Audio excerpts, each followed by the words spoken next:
Good evening. It says so that we are live with yet another live stream. And now I have a pinned message in chat. So we are all good to go, I believe. Hi guys. Hello. Welcome. Yes, I'm still in the same shirt because I thought this was quite funny. This effect. This is of course green. But it looks really funny. The Autistic Brick, welcome to the live stream. Hello to you too. We are of course moving straight on with our hero's journey.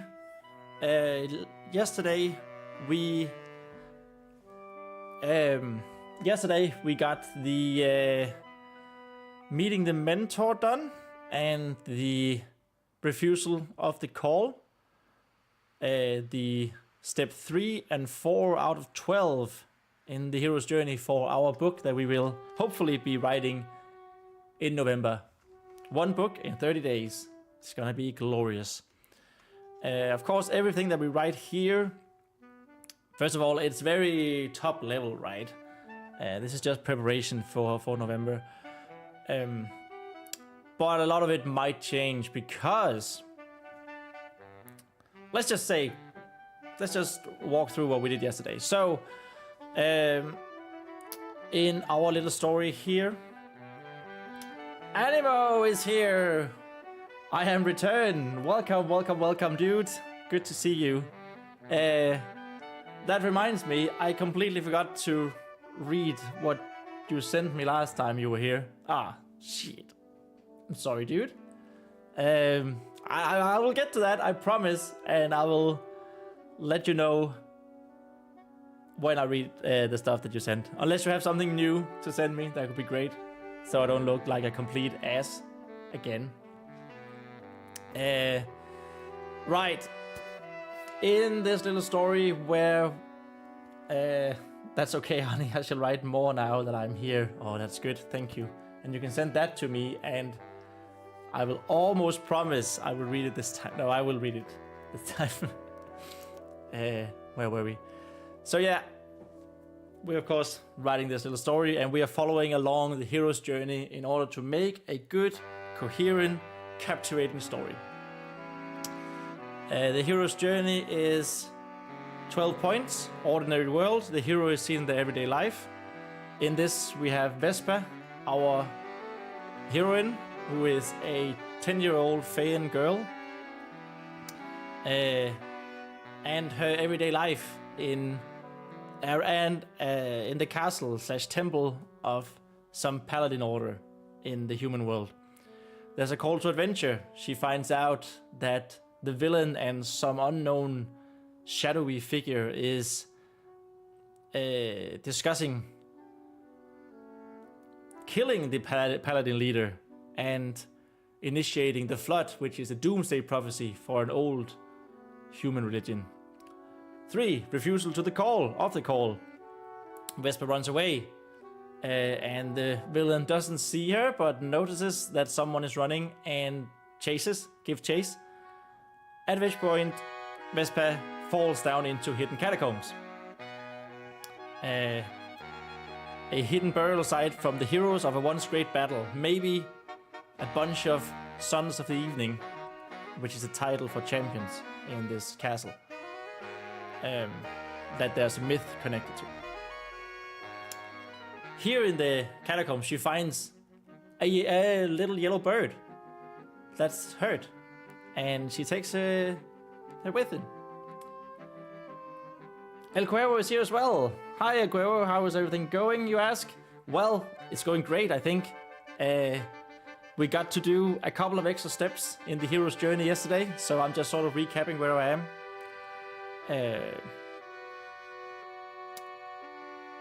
And yeah, so Vespa finds a little bird, injured little yellow bird, in the down in the catacombs that got there somehow, and they feel an instant connection. Vespa is of course a Feian girl, but she does not have a soul bound like basically every other Feian does, and she's growing up in this castle temple stuff. 4.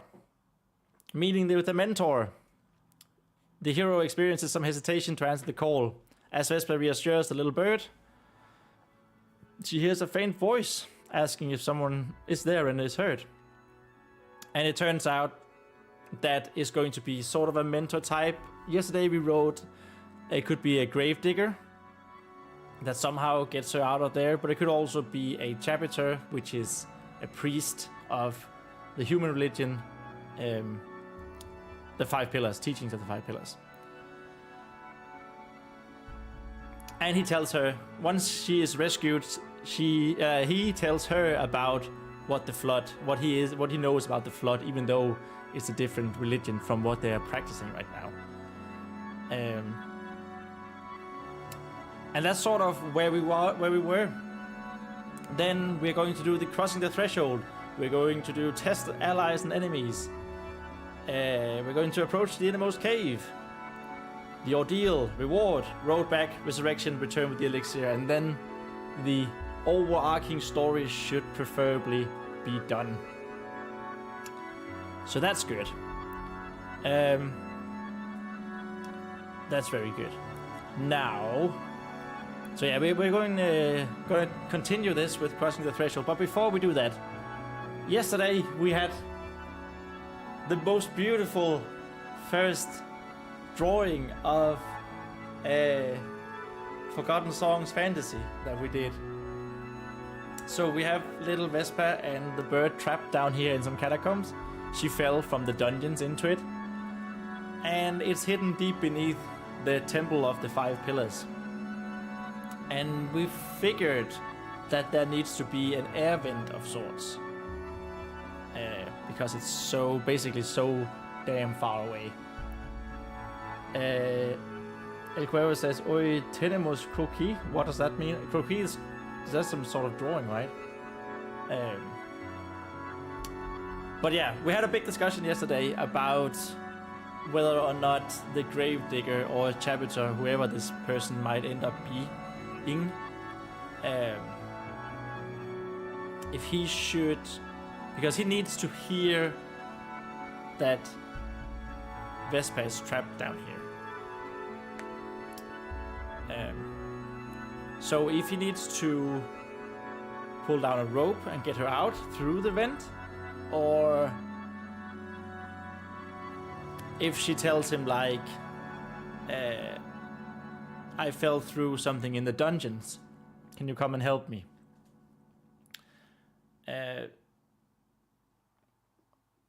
I am.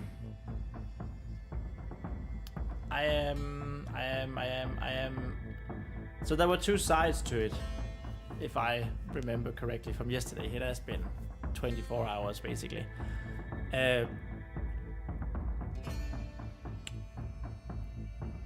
So the rope thing, where whoever this guy is pulls down a rope or throws down a rope and then pulls her out through a vent that is like hidden around the temple. We have a graveyard here. That was what we discussed.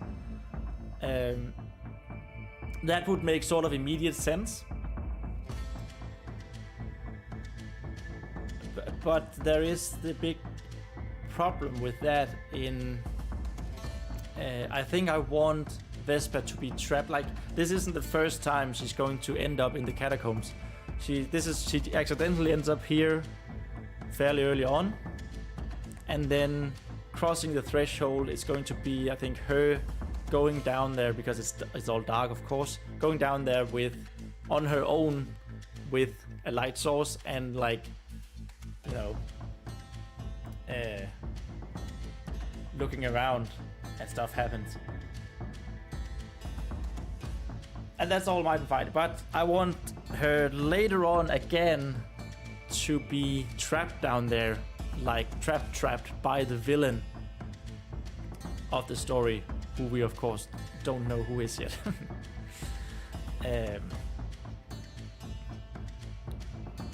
And in that case, if the gravedigger guy didn't use the rope to come get her,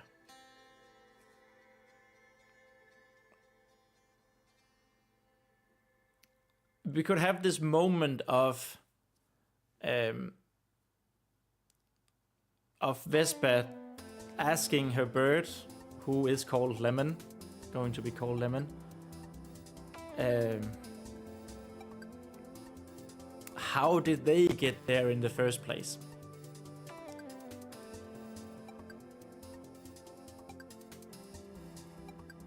And then, you know, it would be revealed that there was an air vent, which is like, oh, we're lampshading the fact that a bird, an injured bird, got down here somehow. So like, the bird was flying around, got injured, and fell down by pure coincidence in the beginning.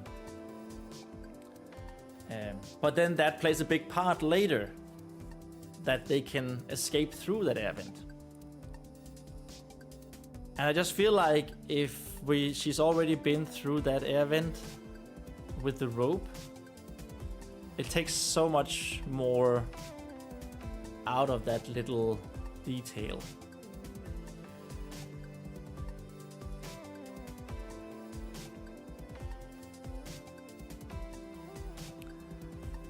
There is, of course, also the fact that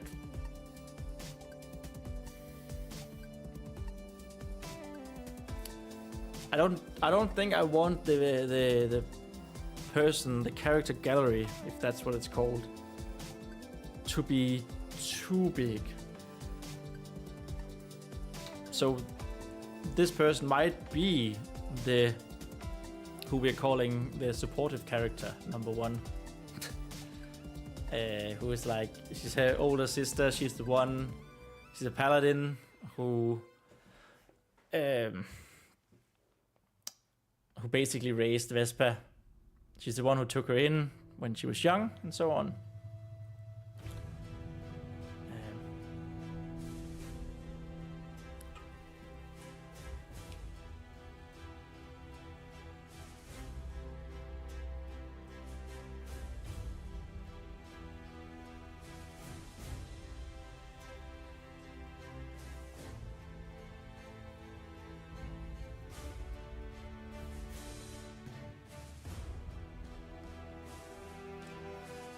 Yeah, that's a bit of a conundrum, a pickle that I think we need to figure out.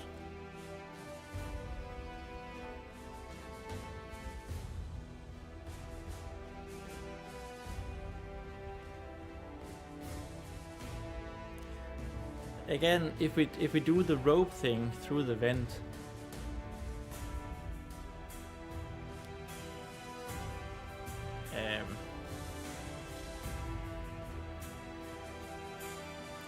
if we do the rope thing through the vent,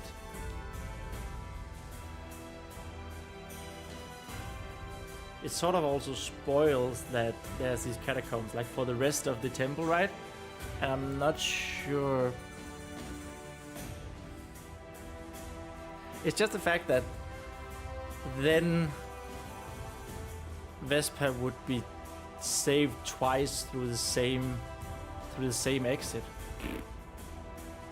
And that's a bit lame, I feel like.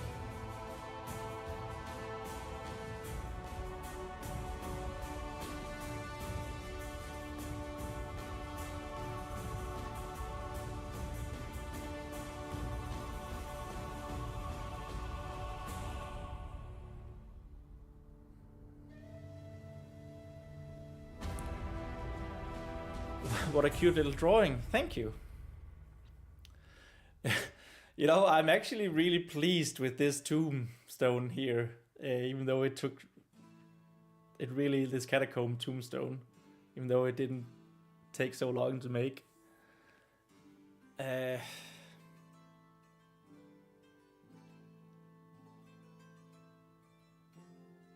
Because there is also a different way we could do this, right?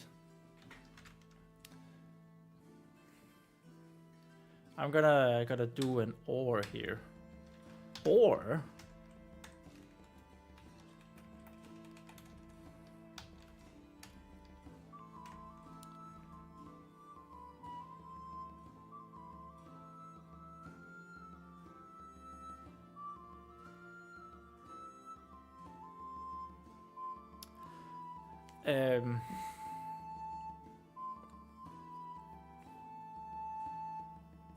or supporting character who we really need to find a name for.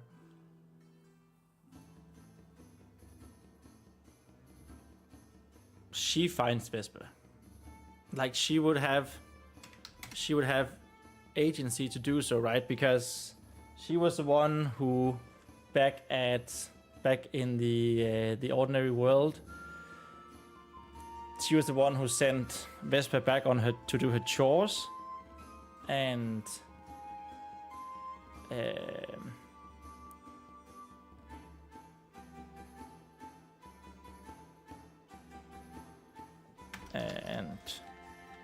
makes it to the evening prayer. So like, if Vesper never made it to the evening prayer, the supportive character number 1 would have like a reason to go find her, and she could then find her through the dungeon here where Vesper fell down, and that way the vent thing would be unnoticed, right? We could still say at some point, like when Vesper finds Lemon, the bird,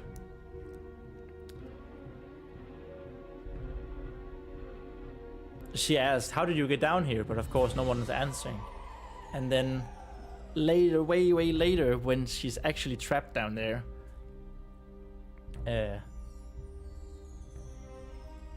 she can ask again, "How did you actually get down here?" At which point they're gonna have so much connection. Spoiler: Lemon is going to be Vesper's spirit bound. They're gonna have so much connection that it's gonna show the vent, and they're gonna crawl through that, because she is a small fae and she can fit through whatever ventilation they have. And I did research a little tiny bit last night. There was indeed ventilation shafts in like catacombs and mines back in medieval times, so it makes sense. But yeah, so or as Vesper reassures a little bird.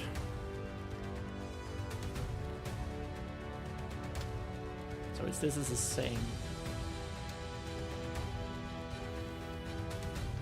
Turns out that it is a supportive character 1 who went looking for Vesper when she never made it to the evening prayer at the temple. Now, of course, I'm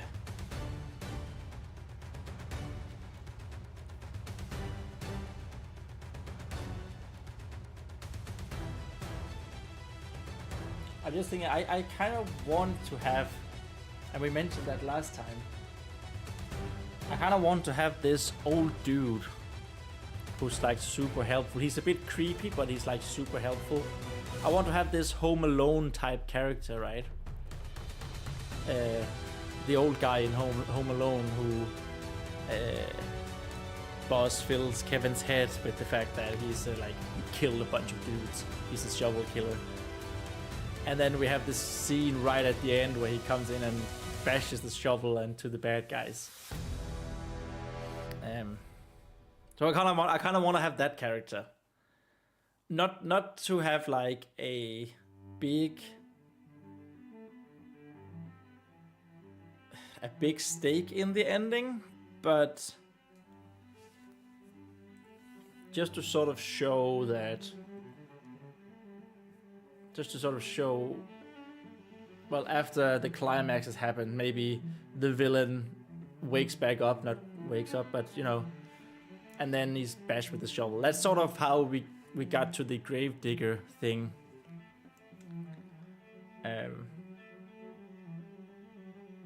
I mean, he could still be there.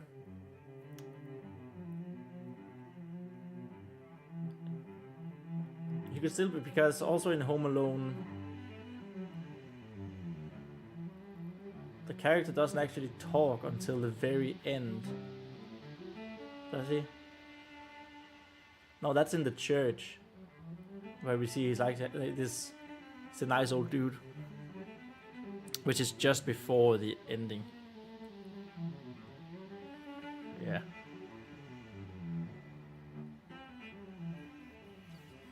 Okay, so there are definitely a bunch of stuff that we need to figure out. But let's run through this.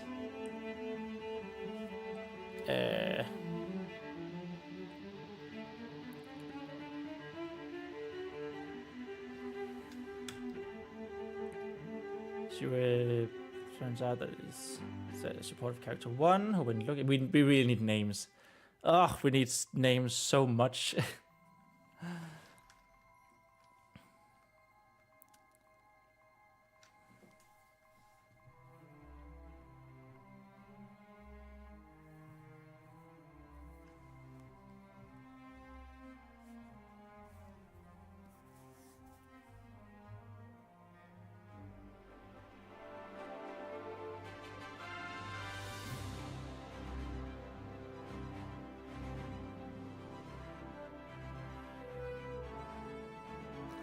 And well, I guess it makes sense that...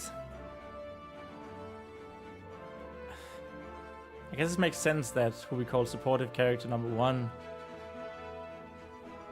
is Vespa's mentor, or one of them at least. But I kind of want to introduce another character that's mentor-like. Oh well. Let's play this out. Vespa reassures the bird.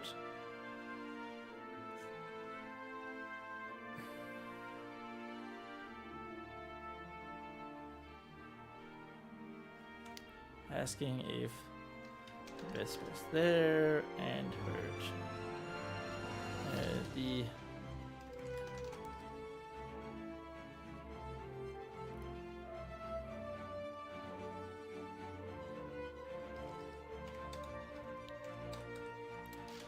The voice is coming from where Vespa fell down from the dungeon.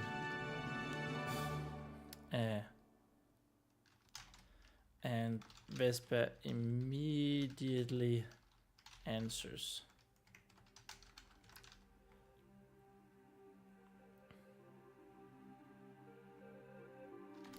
When she realizes who it is.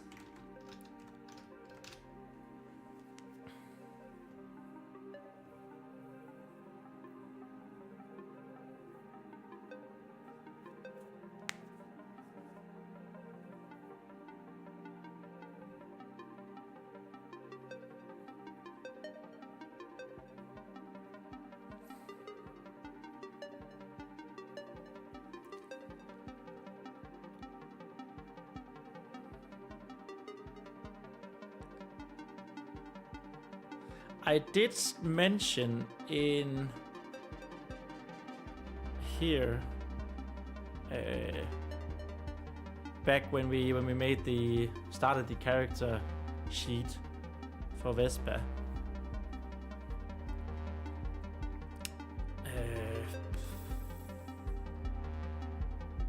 I did mention that she hears voices from time to time.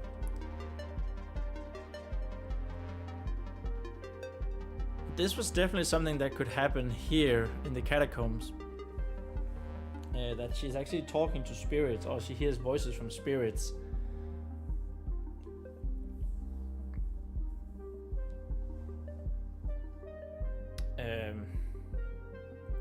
And that spirit could be a mentor.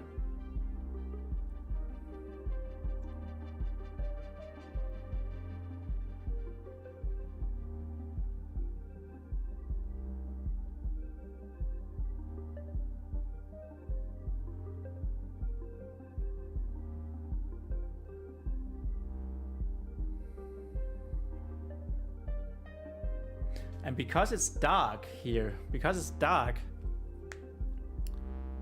you know,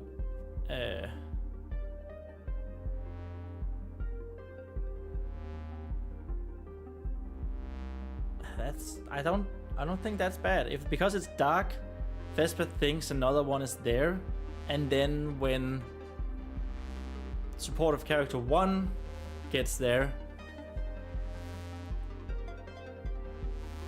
rescues her, and Vesper say, there was this other guy with me down there, and she was like, there was no, what are you talking about? There was no one there except you and the bird. And that could be a vehicle to get Vesper to go down into the catacombs again on her own, because she's sure she heard a voice, right? And that will still be a faint voice asking if Vesper is there and heard.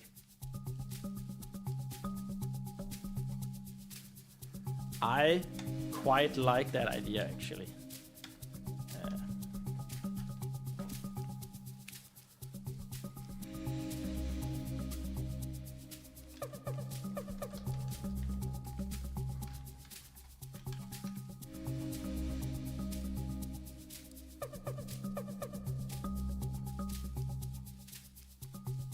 So we would have like a mentor who's like a ghost. That's kind of cool, isn't it?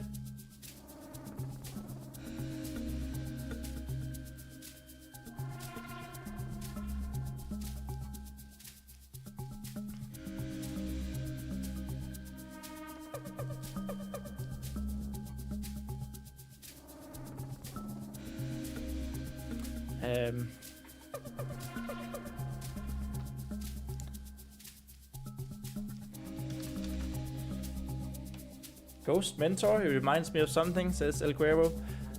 I mean, I'm sure it's been done many times before. I'm not... This particular book, I'm not going to claim, but I can't remember it. Yeah. Like I said, I'm not going to claim to be reinventing the wheel or be original. I mean, we have Force Ghosts in Star Wars, right? Obi-Wan dies to Darth Vader, becomes a Force Ghost to lead or nudge Luke in the Battle of the Death Star. Yoda becomes a Force Ghost. So that's sort of... Alright, yeah. I don't know if that's what you thought about, but we have already referenced Star Wars in our little presentation of the hero's journey and Star Wars. But like I said, I'm not going to... This is going to be the first real book that I ever write, right? So I'm not going to claim to be reinventing the wheel or super original or anything. That's also why I'm going to more or less meticulously follow the hero's journey as a story structure. I just want it to be a good story with some twists and some cool ideas here and there, of course, set in my own universe. Actually, let's note that down. It's around Ghost Mentor.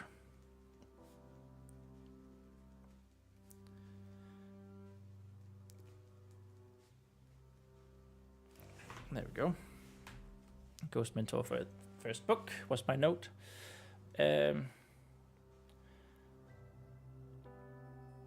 So yeah, I think it's just really important to get something out, and then when I get more experienced as a writer, that's when we can start thinking about like big twists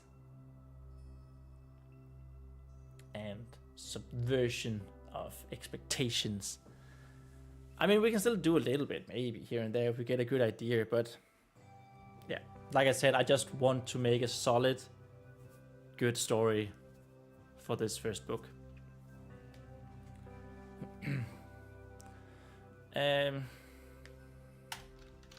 Vesper answers the voice, rather frightened, but says that she isn't hurt too bad. Too bad.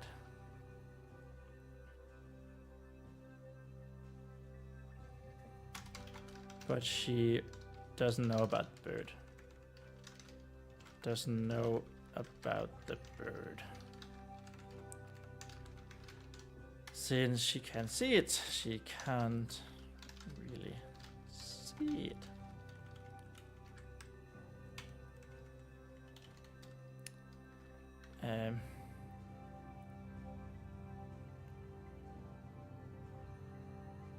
So we wanted to have like a small conversation. I don't really know what they should talk about.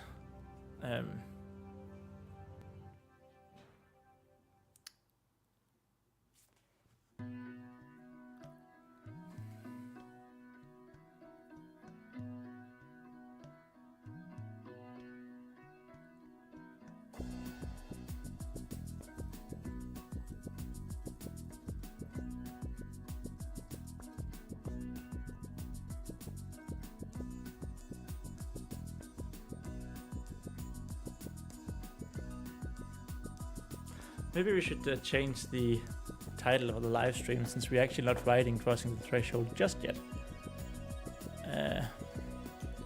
Re-evaluating meeting the mentor.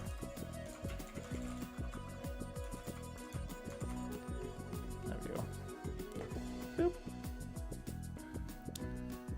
Can we see it?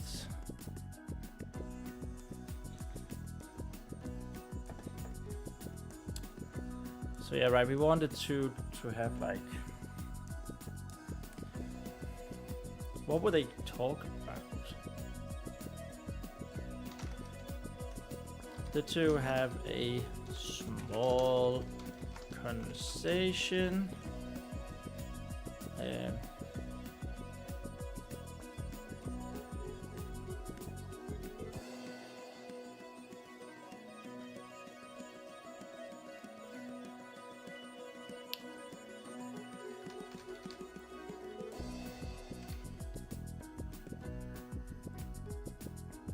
Actually, we want the voice seems surprised and a little confused that Vesper answered.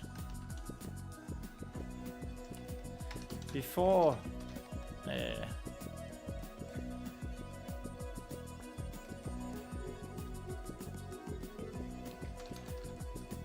Vesper can inquire further,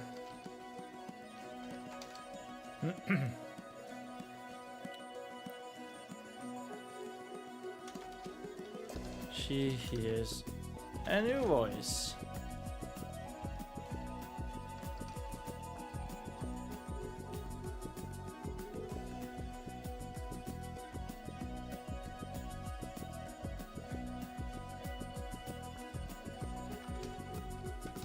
Coming from, calling for her, and coming from where Vesper fell down.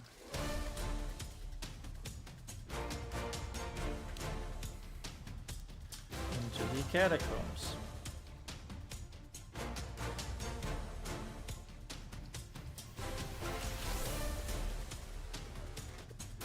Of course,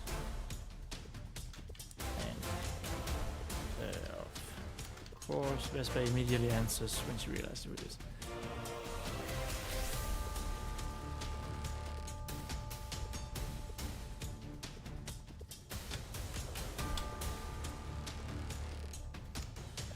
So that would mean that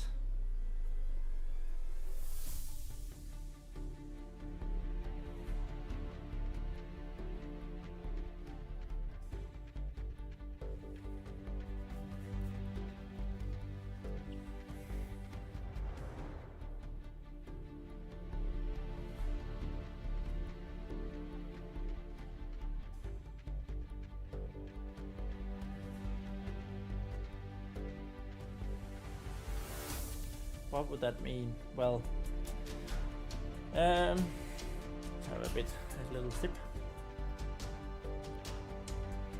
So yes, my average size mug of water. As always, of course, I am the tiny one here.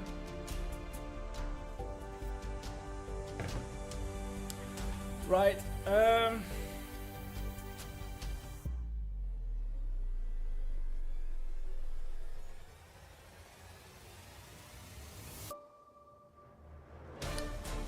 Right.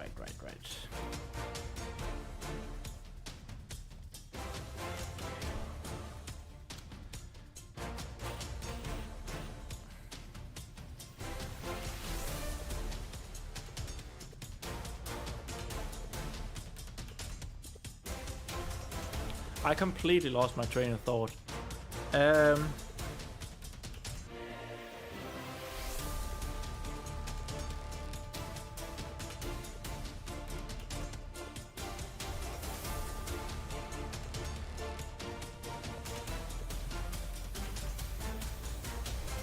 So,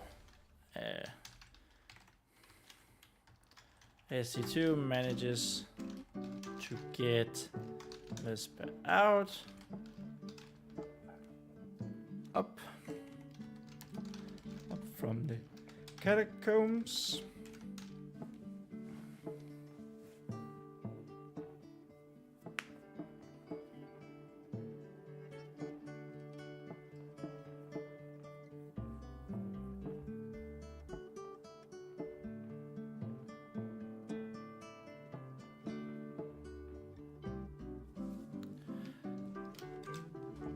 And Vesper tells supporting character 1. Actually, we should probably hear with a faint voice, which is maybe minor character. No, that's going to be the supportive character 2, because if it's supposed to be a mentor, we need to have a lot of backstory for that particular person. And I have a pretty good idea in my head who I want it to be. Might as well say it now. If we're going the ghost route, which right now I am really liking actually. So that would be like the main ghost of the catacombs, the main tomb, the ghost from the main tomb of the catacombs, which would be these, the original, the very first Son of the Evening, very first champion of this castle, the first champion of this once great battle of good versus evil that took place at this spot.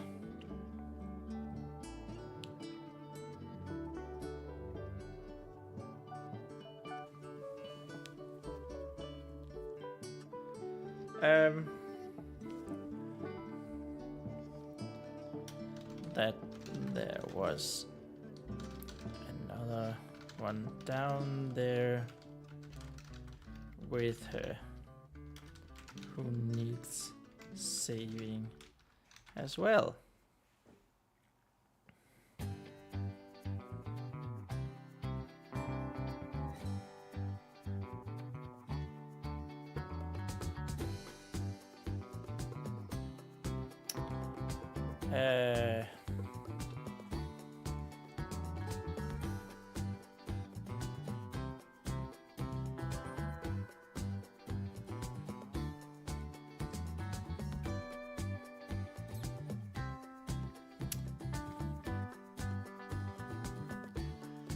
Whoever says while we're at it, would it be an affectionate way to call a bald person? That's I swear it could be helpful. Yeah, I believe it could be helpful. That's a tricky one, isn't it?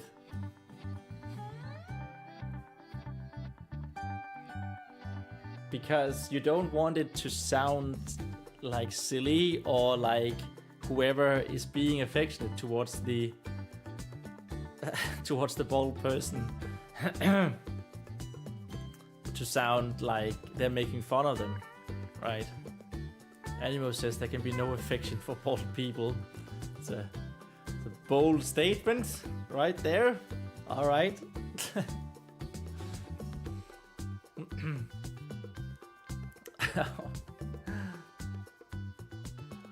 That would have been beautiful if you were bald in real life, Sam. Maybe karma catches up to you just for saying that.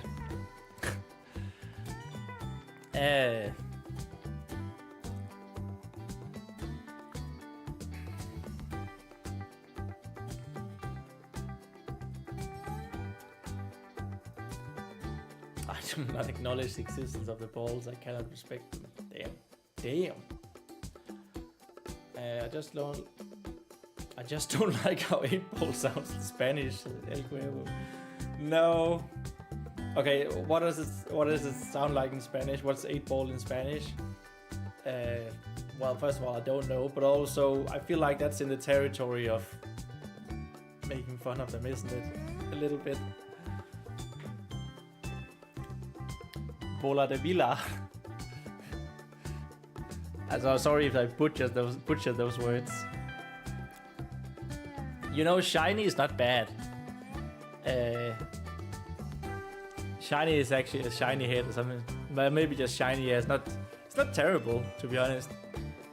I was about to say that maybe you would find another trait or that can be affectionate and sort of have the person, you know, just be bold, like not really mentioning it. But yeah, shiny could be fun probably. But I meant like have another defining feature, maybe some personality thing, and then use that personality trait for their affectionate, their pet name.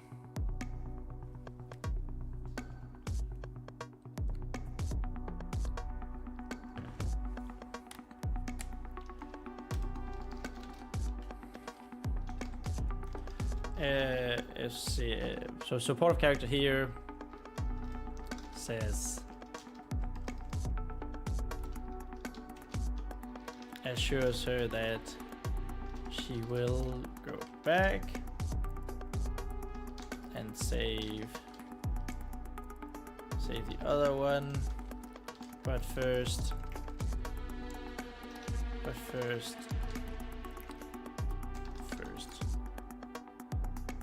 I had this old Logitech keyboard that is it's all right. It's because I have my Chromebook that I'm writing on. I have it on a stand, so I'm using an external keyboard to not sit really weird. But I have it on a stand to not, you know, look too much down when I'm writing. But the keyboard here is just like, you have to press quite hard on some of the keys sometimes because it is old now. I think it's definitely 10 years old or something.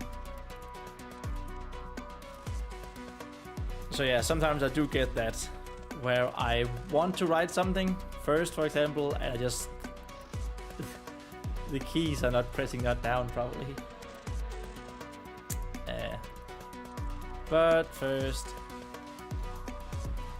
Vespa needs to get to safety. You need a wooting so you can wootily get a wooting.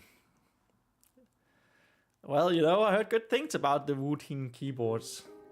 It's comments was brought to you by a Wooting enjoyer. Yeah, it does sound like that friend of yours, Animo, who works with Wooting. He paid you for that, didn't he? On this hyper commercial and popular stream. To get the word out. That's some guerrilla marketing right there.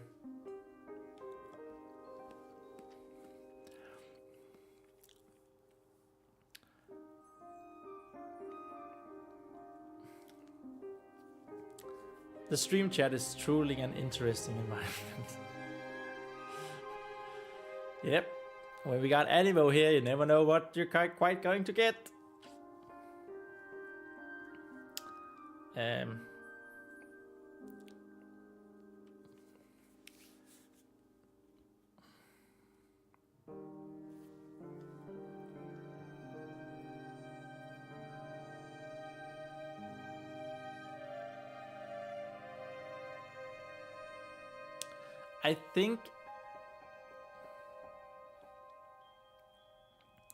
I think I want. I just realized something. I want something like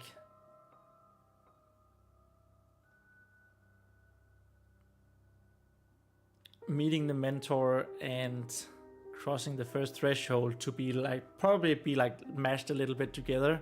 So of course, supportive character 1 is the mentor.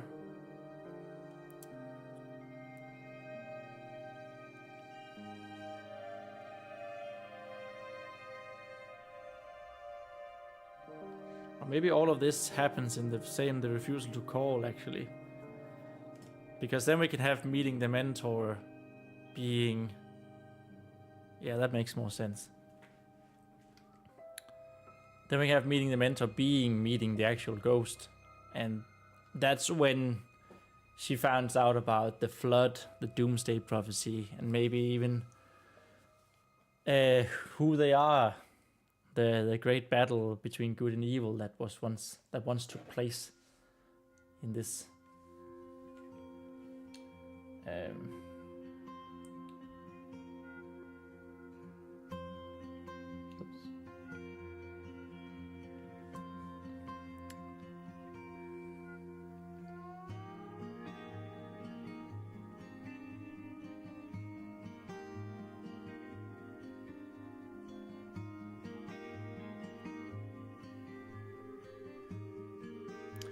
I think that makes more sense. So we're gonna plop everything up here. Plop that up into this part.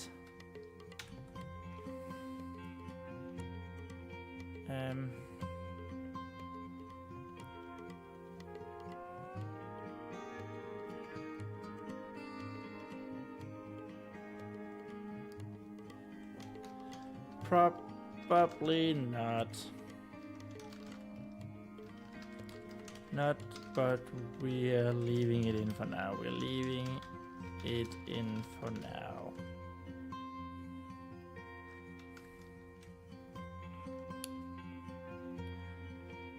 Where it has taken me this long to realize the flood is like an actual flood, like the biblical one. I've been playing too much Halo. Oh yeah, they're called the flood as well, the aliens. Is it all of the game? I've really only played the first one. But yes, it was meant as a doomsday prophecy. So the old human religion in this world is called the Equilibrium, and its focus is very much on the elements of fire and water.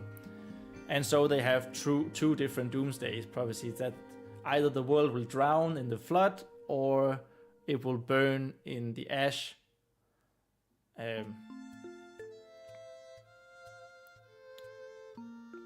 And that will cleanse and bring about a new age, basically. Of course, there's not many practitioners left of this old human religion, as the teachings of the 5 pillars has taken over.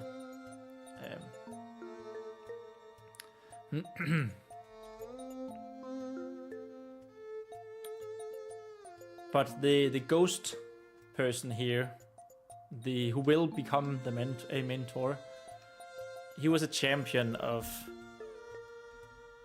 when the paladins split into... Well, the order that formerly was the guardians of the old religion. So now we have paladins and templars, which are two different orders that are the guardians of the teachings of the 5 pillars. One focused on water, healing, defensive, the other being fire, aggressive attackers. But back in the old religion, the Equilibrium, it was called Knights of the Lily, and that was... I'd talk a little bit about that in my my short story Danger, and then there were 1 minute short stories Burn the World and Equilibrium's Fall. They should be up on the channel, on the YouTube channel. But yes, the flood here would be an actual flooding of the world. And I thought that could bring a bit some mysticism to the story, right? Have the villain be of this old religion and operating in the new religion, a new religion that's really, really strict about heathens, what they consider heathens, blasphemers. So yeah, not so much aliens, like Halo.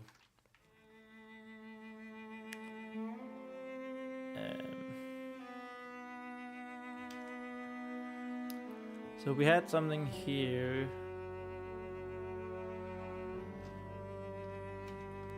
Vesper shows the bird she found.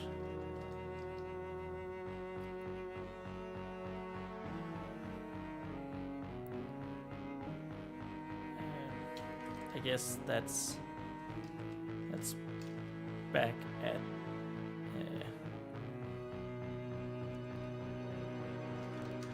back in Vesper's quarters, room, whatever it's called.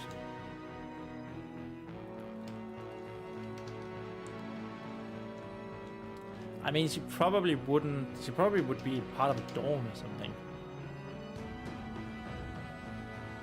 Yeah. So she would be like sleeping amongst other trainees, acolytes. I don't know. I don't remember. I think I had a term for like Jabber's assistant, the priest assistant or something.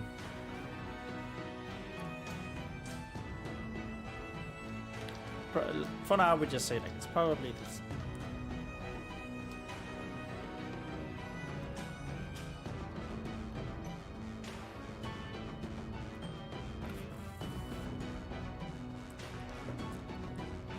Yes, back in Vesper's quarters bedroom. Boom. Our supportive character heals the wounds of Vesper.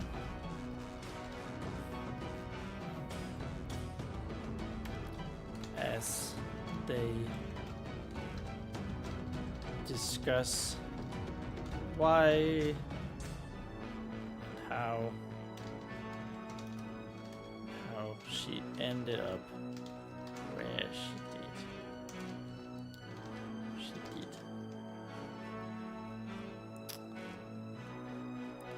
Vesper here probably shows the bird found.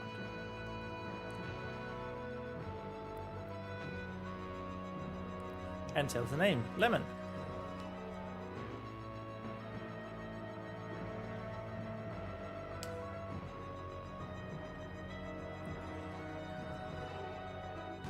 So Vesper would have to have some sort of pocket here that she can hide Lemon in. Vesper would need some sort of pocket to hide Lemon in.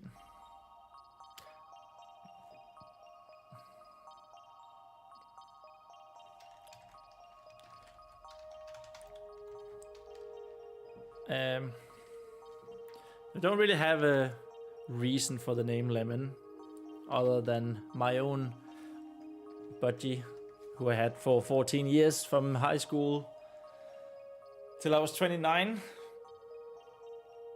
28, 29. That's not true, till I was 30. She was called Citron, which is Danish word for lemon.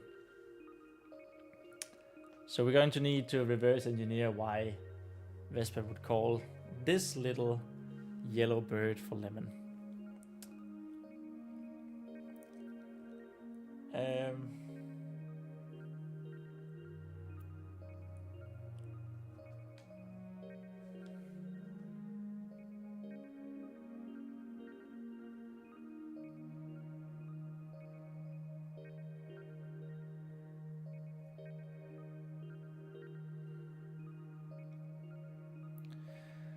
Yeah, there's a lot of points to go through, right?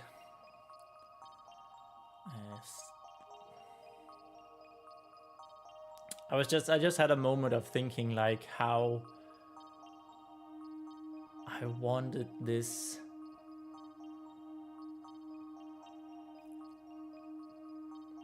So like I said, this is going to be the first actual book that I'm writing.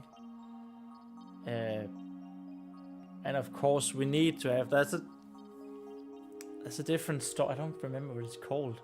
There was a different story structure. Was it just 3-act? 3-act story structure. That's like, it's not so much the elements, but more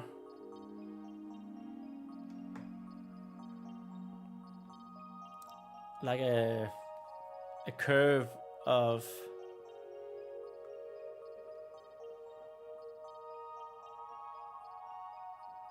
you know, what's it called? Tension. So there's a beginning, inciting incident, the tension rises, and then it climaxes at the end of Act 2. There's a big twist in the middle, and then, you know, it goes down towards the end where we wrap stuff up. Maybe it was this one.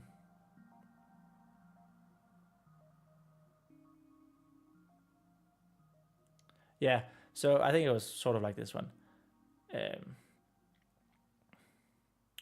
So we need to keep this in mind.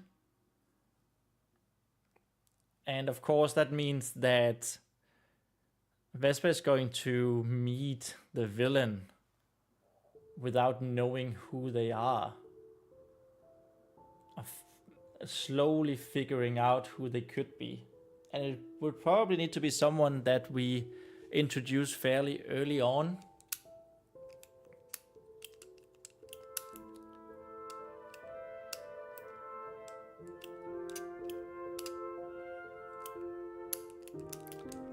I do kind of like the idea that it would be the Son of the Evening. Son with an O, which is the new champion title. But I don't want it to be too obvious either.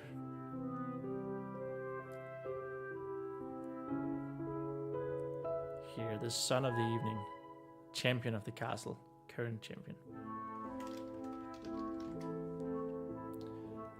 Because I think there's something fun about the fact,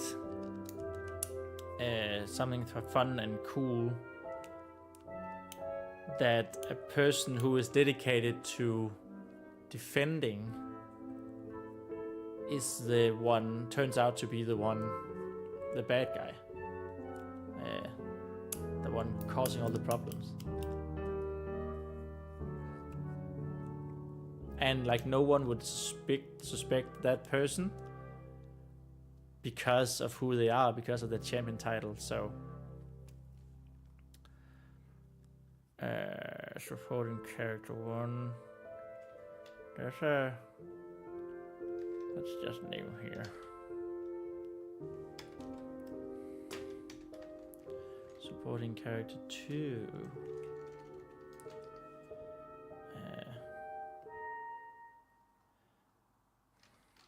Ghost mentor.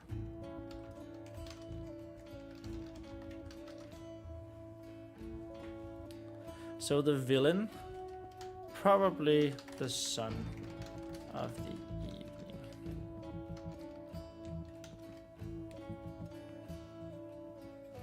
We just need to, you know, get it into the story, braid it into the story, as we would say in Danish, that he's just such a good guy, even though he scolds Vespa. So Vespa doesn't like the son of the evening, the champion. Yeah, we need a name for that guy as well. So many names. Okay, where?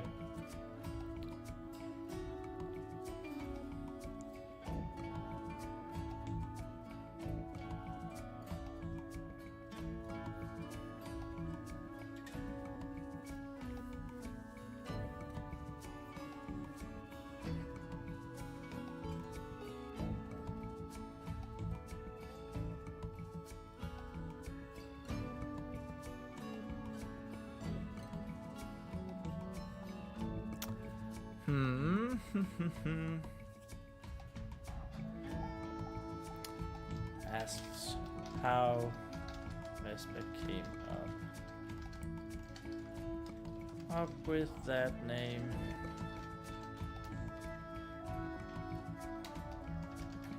And Vespa answers.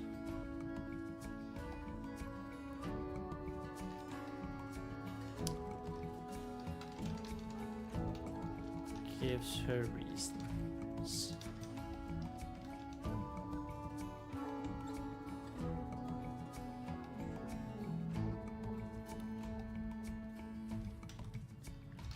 And that pets can't be named after fruit.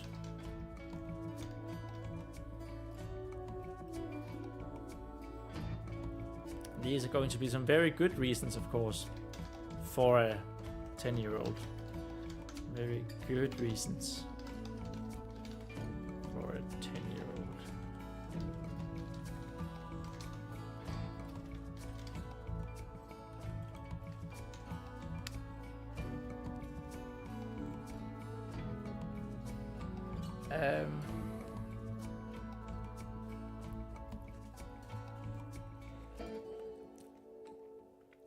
I have this mango here next to me.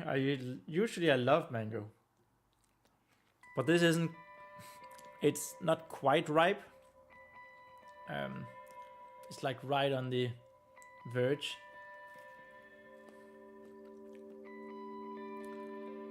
So it has like, it tastes fine still, but it just has like an apple-like texture, and it's not so sweet that I want it.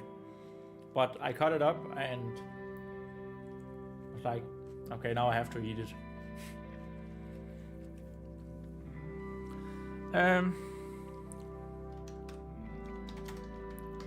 She likes lemon cakes, which is a Song of Ice and Fire, Song of Ice and Fire reference.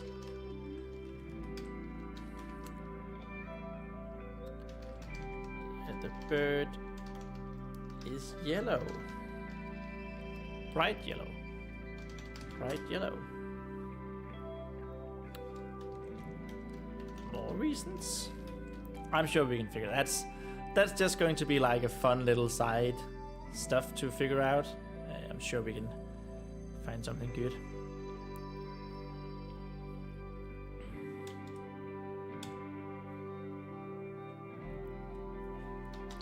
Vespa begs. She shows supportive character.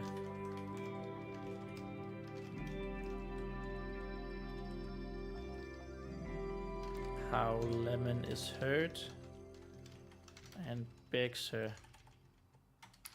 to heal the wing.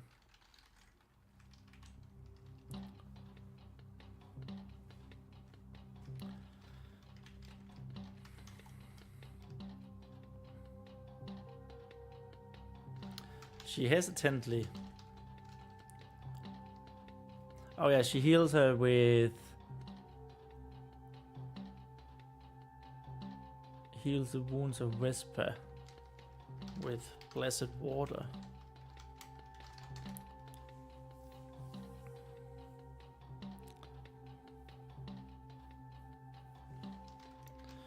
Agrees to get her to be quiet.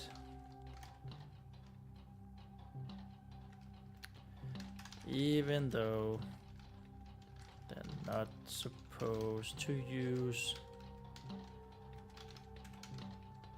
blessed water on animals.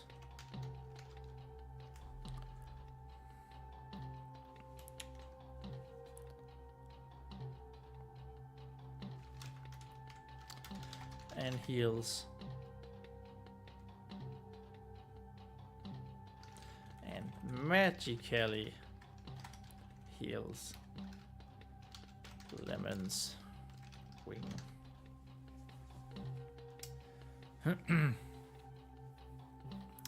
All right.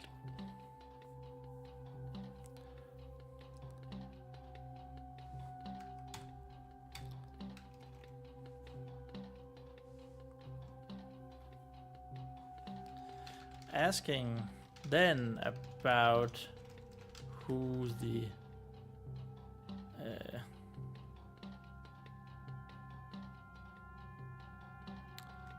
other person down in the catacombs was.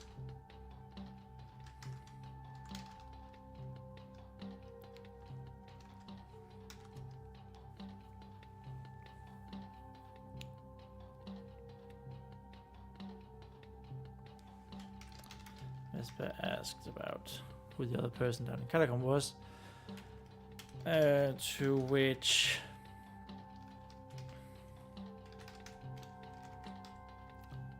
actually let's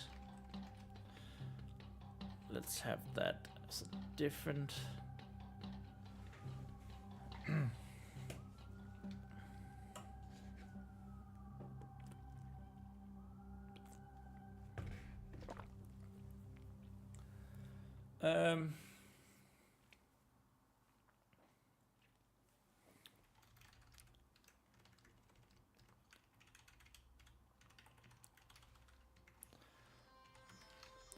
answers that there was no one down there when she went back.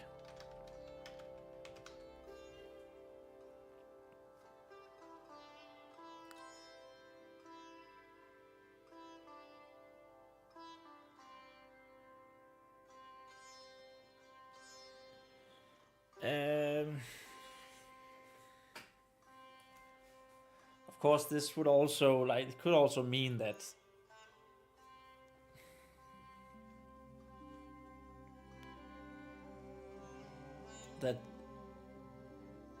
they just went up the same way as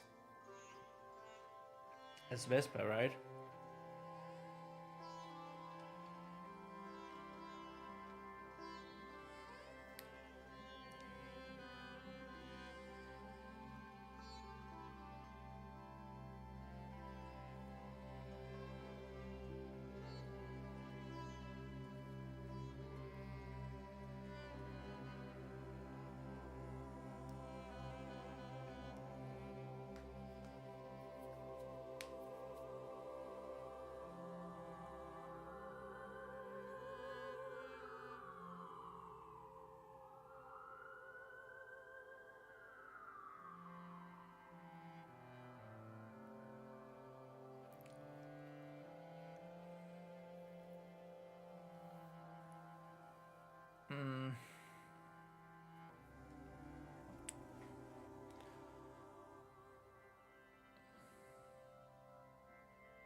I guess that's a bit of a conundrum.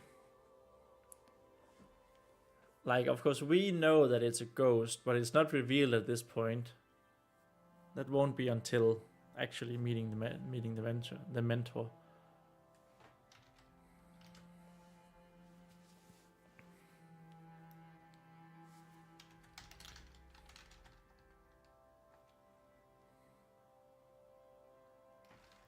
Not really meeting, but it's not gonna be a spirit that shows itself.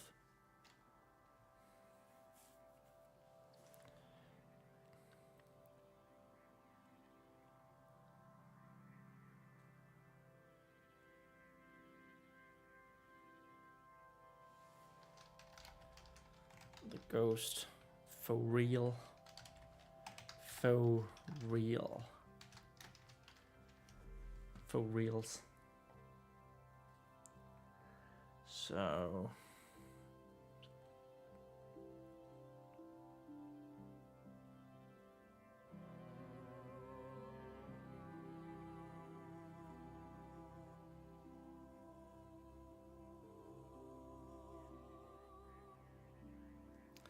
down. Say go back down right away and save the other one. But first,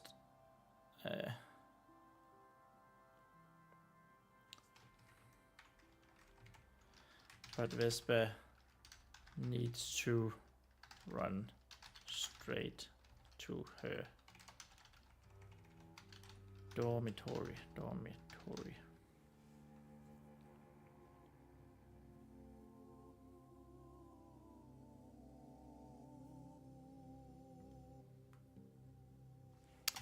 Which she obliges. So like, it's not gonna be supportive character number 1. What a name. What a name. It's not gonna be supportive character number 1.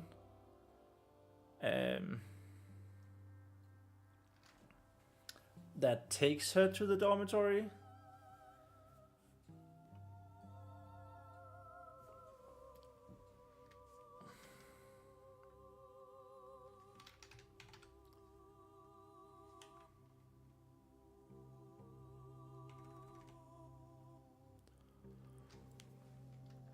Oh, which she obliges.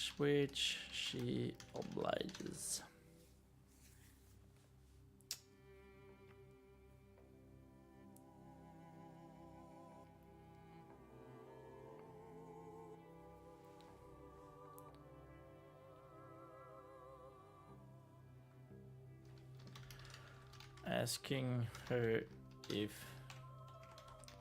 she's hurt badly.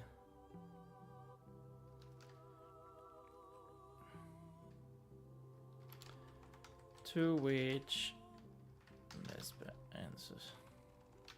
To which she answers.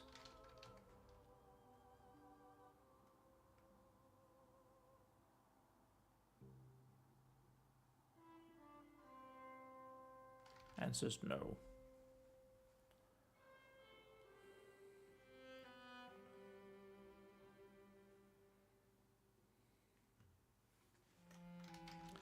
Right away to save the other one. But Vespa needs to go straight to a dormitory.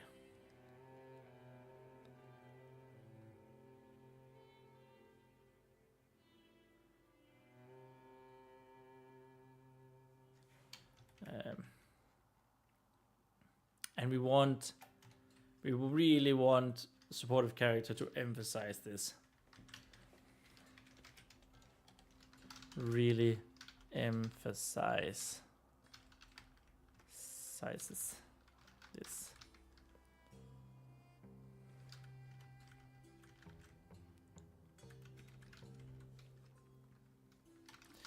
Given how Vespa has managed to get herself in trouble by not doing what she was supposed to. By not doing what she was supposed to. So that way, this way here, we now know that, so the supportive character, number 1, let's call her older sister. The older sister,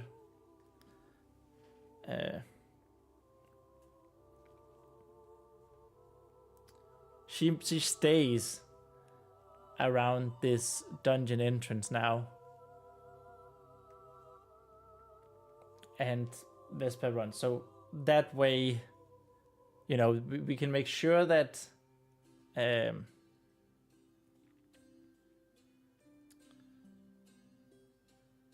we can make sure that the older sister, the supportive character 1, really does not see anyone. There's no one going out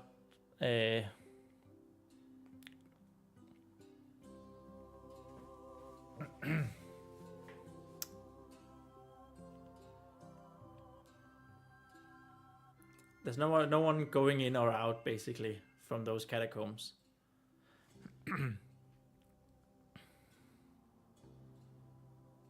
Yeah, I think that's all right.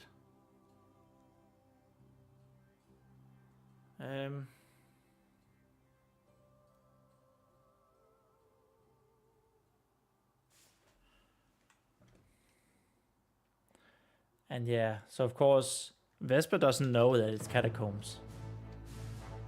It's just a dark room for her, so she would need to know what it was. As they discuss where she had ended up.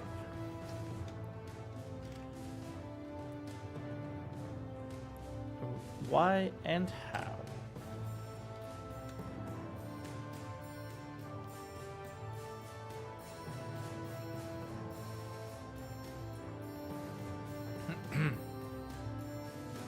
And that's when Vesper finds out that it's catacombs.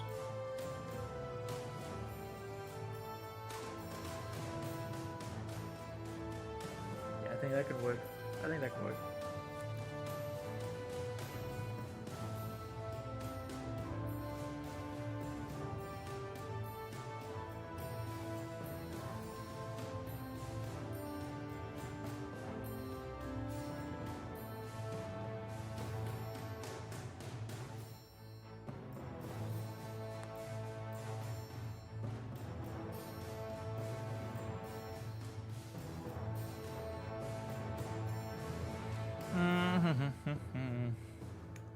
Yeah, I think that could work.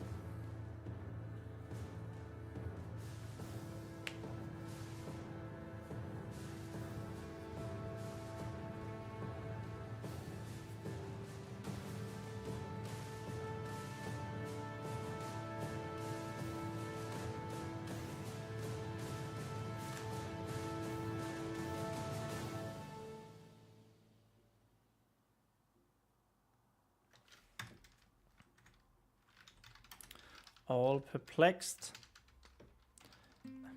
confused. Vesper tells supportive character 1, older sister, whoops, that she talked to someone in the dark. She spoke in the dark.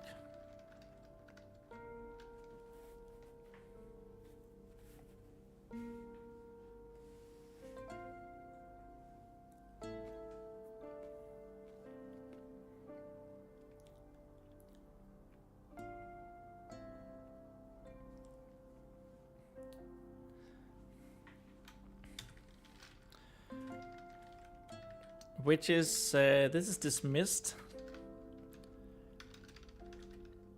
Dismisses that, saying, so that's how we, you know, why I also think it was a good idea that the story sort of starts with in the imagination of Vesper, that she's a daydreamer, because that's a reason for adults to dismiss what she says, what she tells. And I think a lot of children are like can relate to that, adults dismissing what they're saying because they're children and think they're daydreaming or something like that.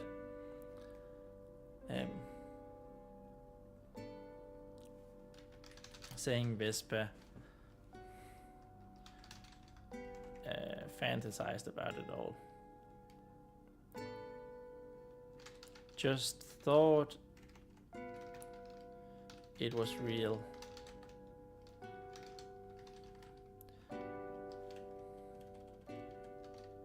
Because it was dark.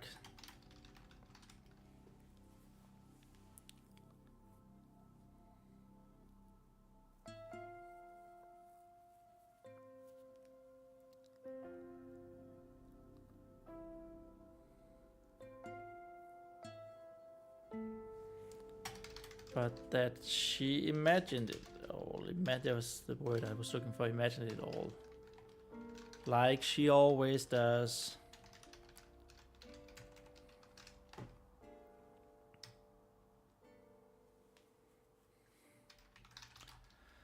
Vespa tries to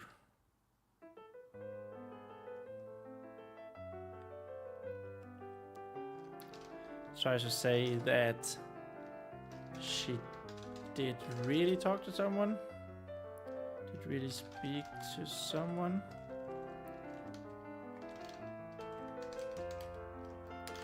But the supporting character, the older sister, is getting annoyed.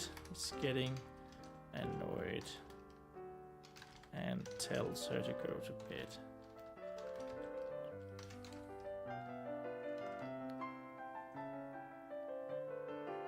And tells her she's already done plenty.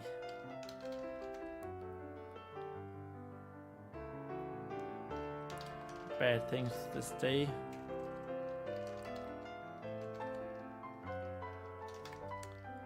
And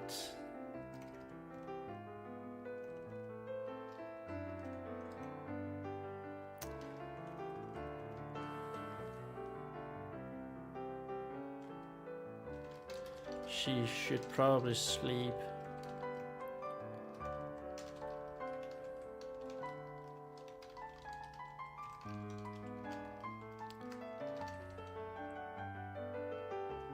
No, that sounds like she's asking her to, like, no, she commands her to sleep, to go to sleep, and demands that Vespa go to sleep.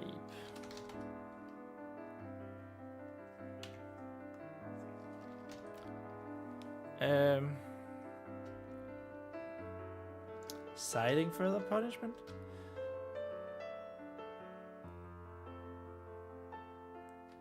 Actually, maybe this...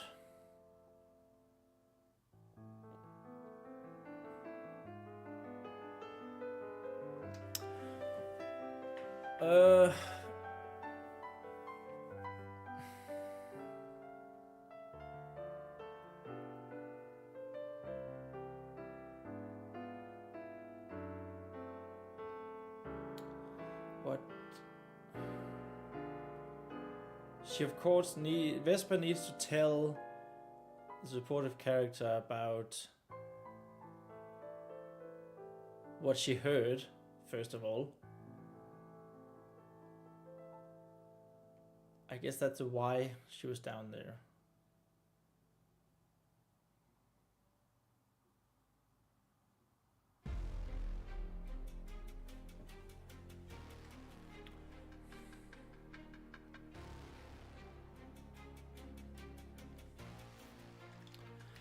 Things to make sure they talk about.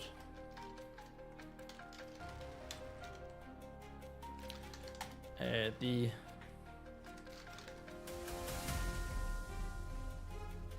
two people talking, conspiring against The Paladin Order. The Paladin Order.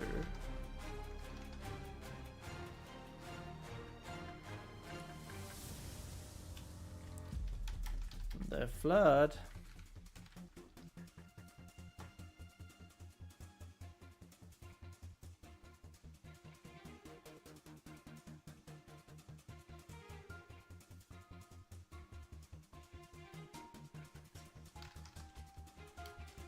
Tries to argue against it.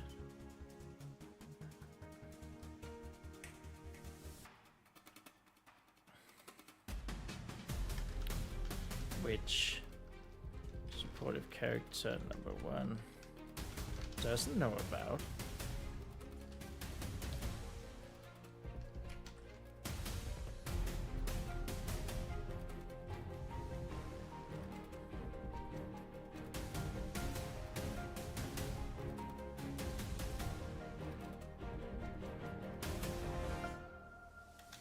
Probably more that I can't really come to right now.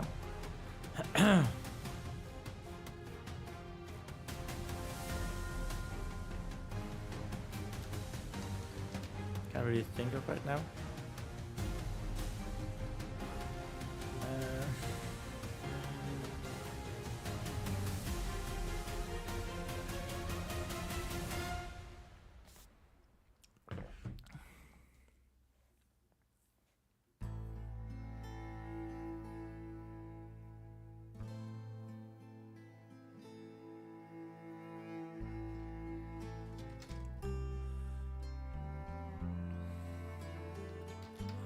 Or man said she goes to sleep, or she will be punished in the morning.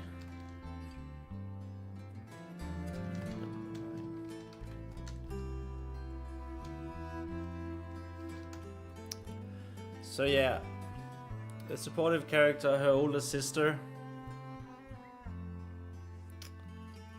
is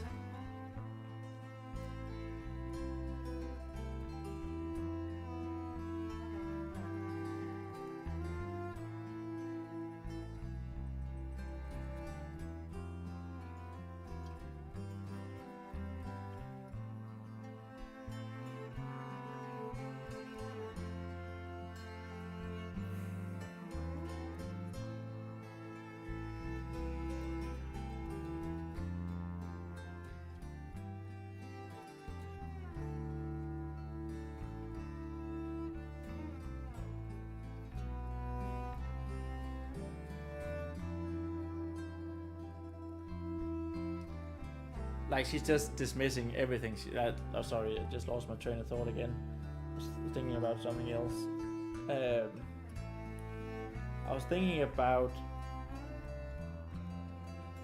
who the ghost should be, or like what race they should be. What would make sense?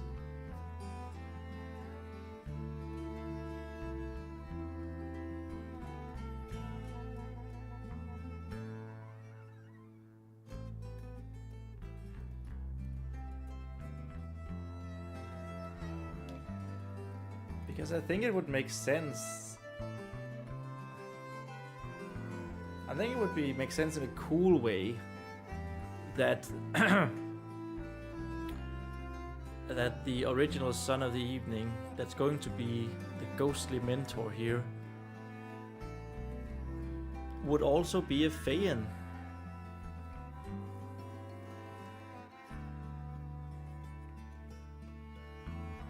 That way, you know, like Obi-Wan was a Jedi and taught the Jedi ways, like Yoda was a Jedi and taught the Jedi ways to Luke as well.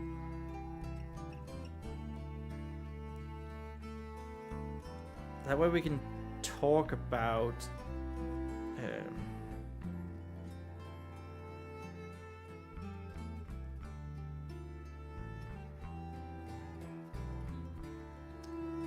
like Vesper can be taught about what it means to have a spirit bound. Of course, they're not true spirit bounds yet, but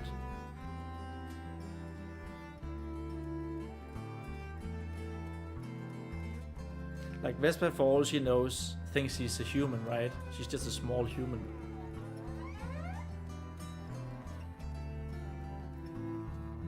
But that could really open up some things, I think, if the ghostly mentor was also a Fey folk, a Feyan.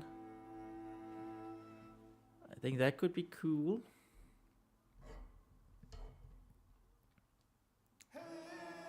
Yeah.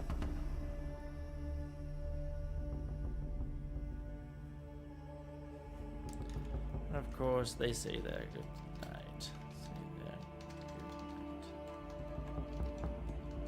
night. Oh yeah. Up here, what they need to discuss is that support character 1 will tell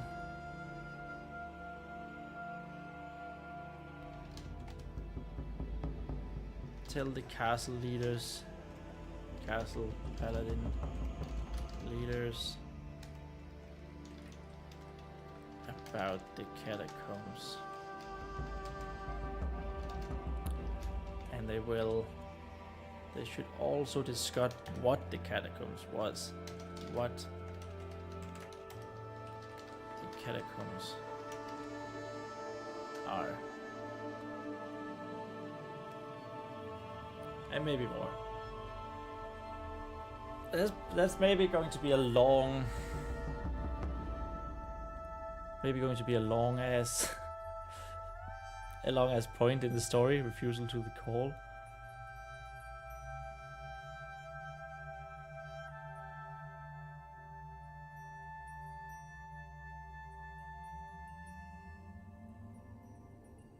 Yeah, looking at the 3-act structure here, the setup, confrontation, and resolution. This we would be like around here, right? So this is her imagining, daydreaming, doing chores. This is the incident involving the villain and the other shadowy figure. And then some second thoughts here. It's the everything that happens basically after that. 3-act structure is Vogue. Vibes all we need, says Edimo. Well, like I mentioned before, I feel like for my very first book, my very first novel, it's good to have a tried and tested structure, right? And this is of course also going to be like a children book, young adult fantasy novel.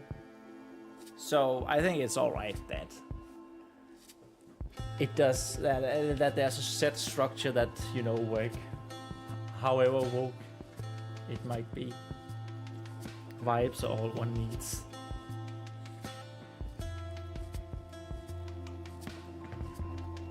No, Thomas, your vibes are immaculate.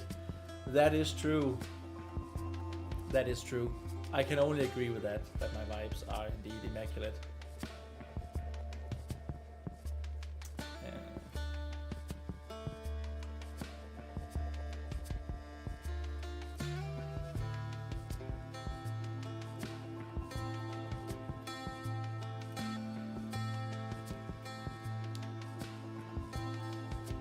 I've almost finished another chapter here, by the way. Oh, cool. These plotting writing streams are good for me. Yes, dude, that's what I love to hear. It is, honestly, it's really nice to know that you guys are sitting there writing as well. It feels almost like a little book club that we're having. Little writers book club. It's okay, that's so cool. But it is actually really nice to have a set point to meet up with others and just write and have fun. I love that. So good. I'm gonna write that down and maybe make a short form video from that.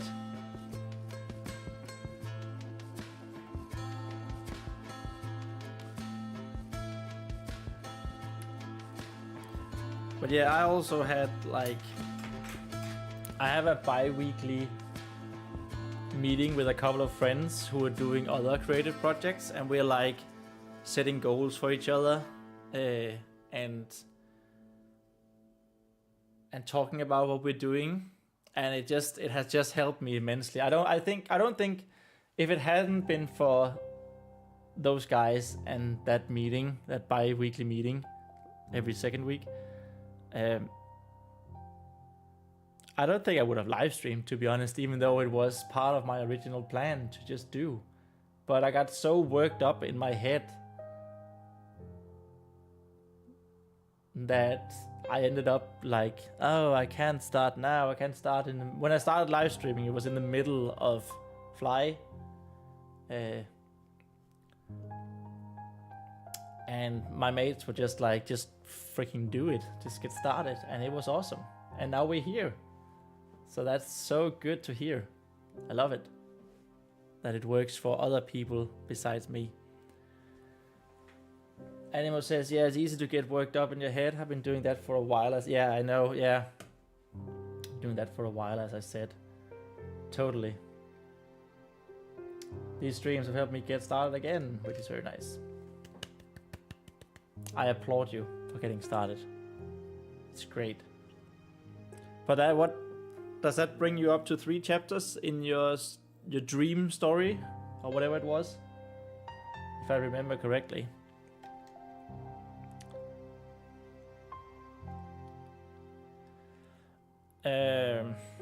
Vesper tries to argue against that, but supportive character 1 is getting annoyed and tells her she's already done plenty of bad things this day and demands that Vesper go to sleep, or she will be punished in the morning. They say their good nights. And that should bring us to the meeting with the mentor. And it says 2 chapters, not counting the page introduction thing at the start of it. Okay. But I know what chapter 3 is already. And it's a pretty short one. Hey, it's about quantity, not quality, right? That's what we say? Just have a bunch of crappy chapters and you got a book? That's what I intend to do with this one.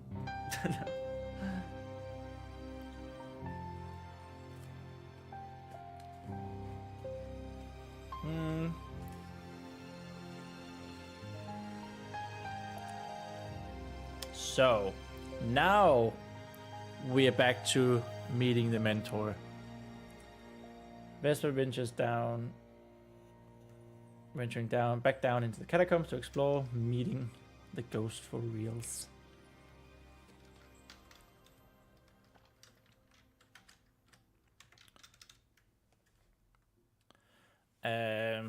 Hero experiences some hesitation to answer the call.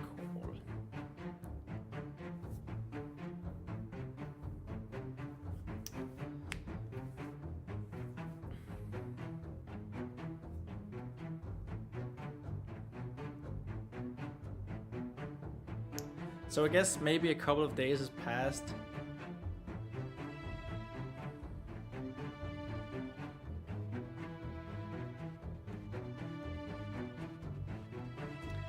And that sort of is going to give another look into the daily life at this temple / castle, or the other way around.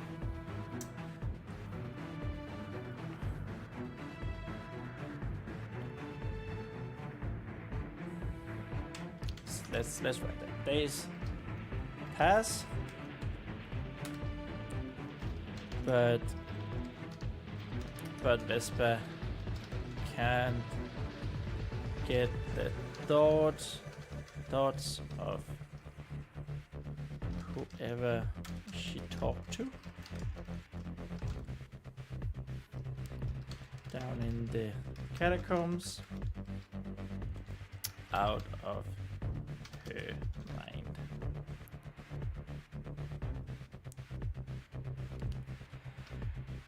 Opportunity to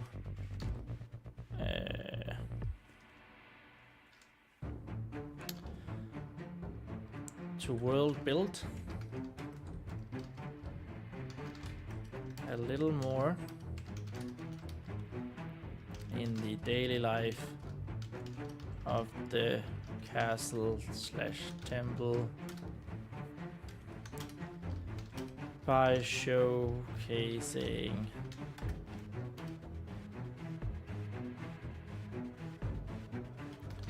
Vespa's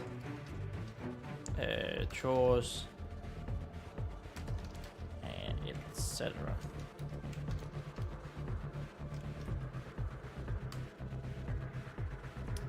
Maybe punishment as well.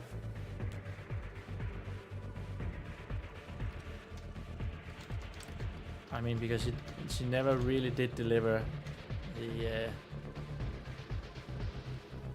whatever she delivered in the beginning, right?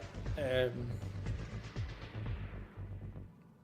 was taken from her as she was being scolded by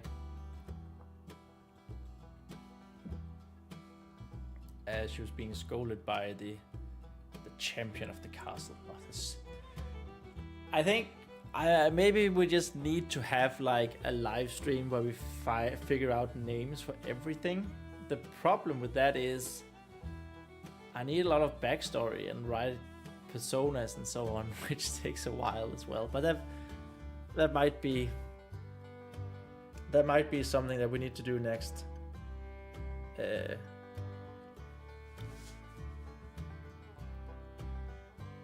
That might just be for the next live stream. We start cracking on the personas, so we can get some names in there, because it is annoying having to say supportive character number 1 all the time.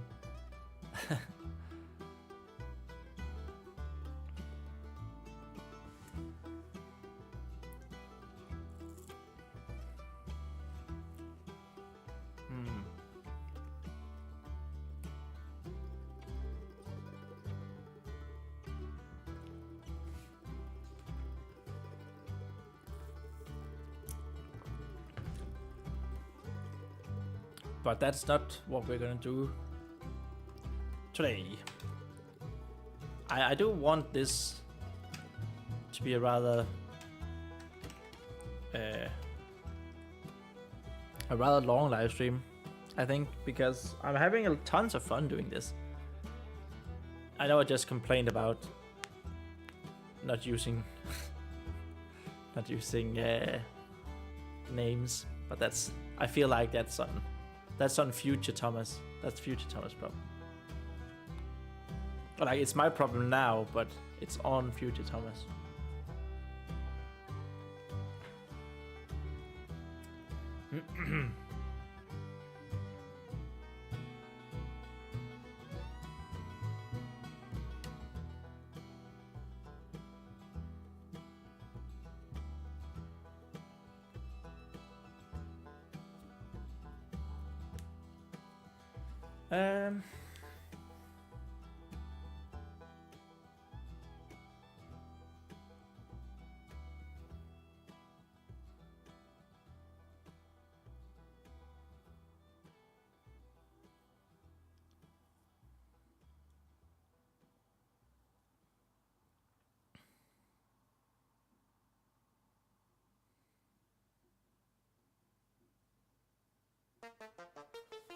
Should probably also have here like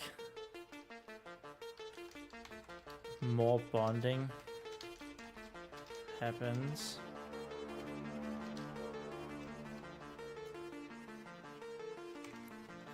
Between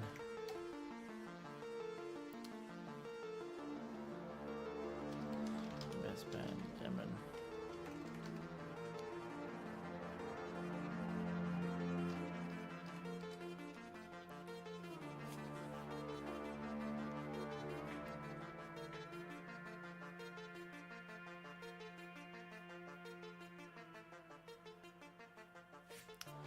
In the end, Vespa decides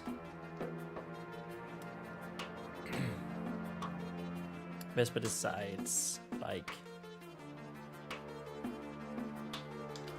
to go back down into the catacombs.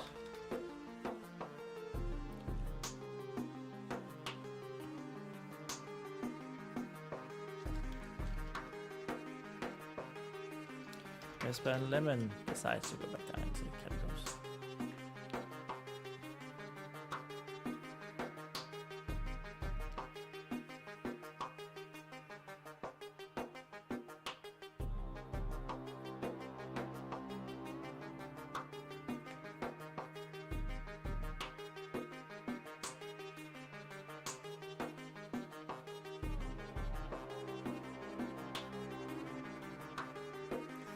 honestly, I quite like the idea that we had with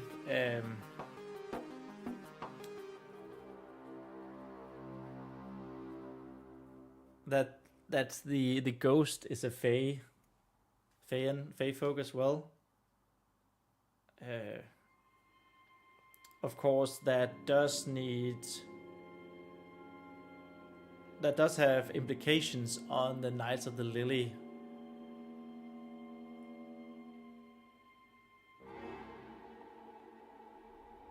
Maybe.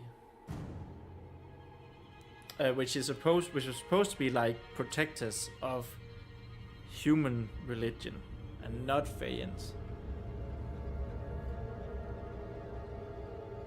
But like, what if that great battle was like a great battle that took place at the castle?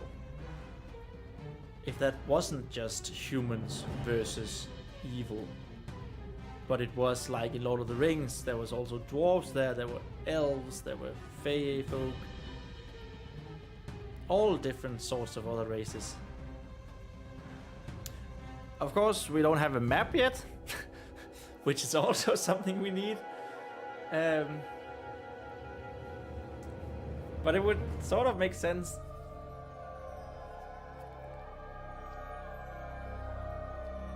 Yeah, that I think it sort of would make sense to have this big clash of multiple different races versus the evil.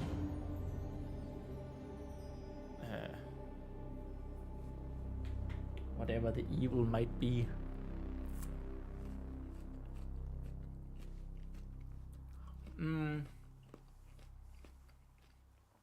My point being, I quite like to have this meeting the mentor and the mentor explaining that, hey, I can feel that you're a Feyan. It's nice to have another Feyan to talk to, or something like that. Something towards that end. And Vespa being all confused, like, I'm not, what's a Feyan? Because she's just grown, she was raised in this, at this castle, so that's her whole world, and everyone else around the castle.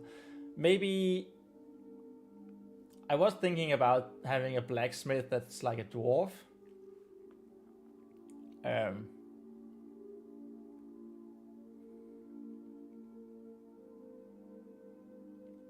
So maybe she thought she was a dwarf and not a Feyan, right? Because of her size.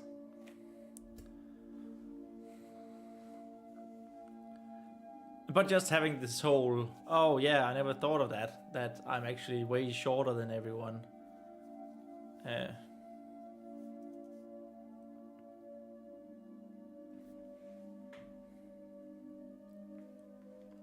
Which also made me realize that we have to come up with a giant quirk for Vespa. And I feel like the whole being shorter than everyone else is it can be funny, like in Full Metal Alchemist.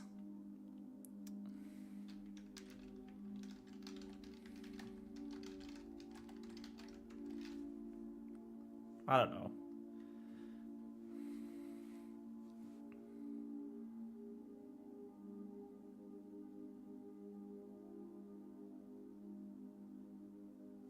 Well, okay, she is shorter, of course. Being shorter than everyone else bothers her. Really bothers her.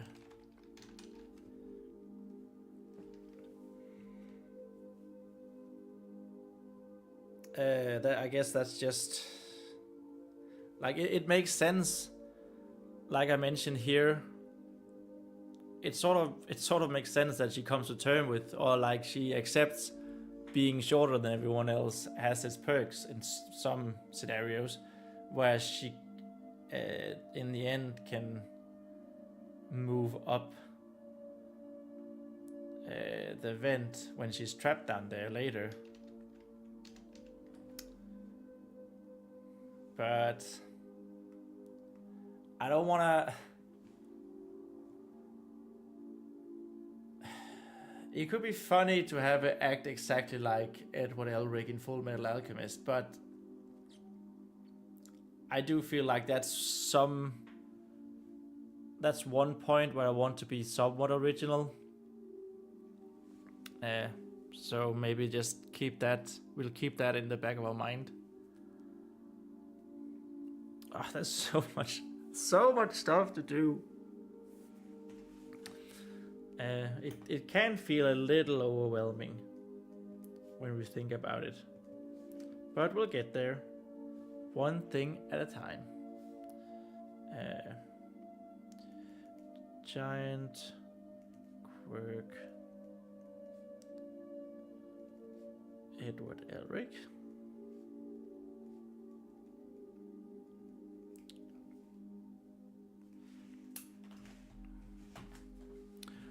Because then, unlike if her giant quirk was that she hates being called short, and that's a really pain point for her, then being short would actually have impact on the story. Whereas in Full Metal Alchemist, it's just a funny thing that he hates. Like, there's a reason for why Edward Elric is, probably a reason why Edward Elric is shorter than everyone else, or short for his age, but it never really has an impact on the story, and in this case it would have an impact on the story. So I guess that's a thing to keep in mind. That's all I'm saying. It was just a thought that flew in from the side.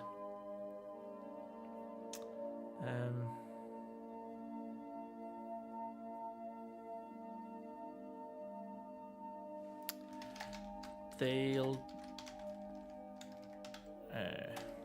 go back in the night when everyone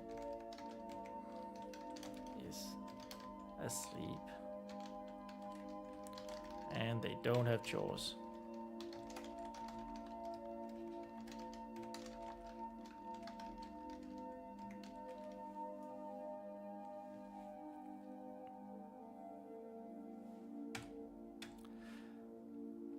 This could also bring some tension, right? They sneak around, bringing tension by sneaking around.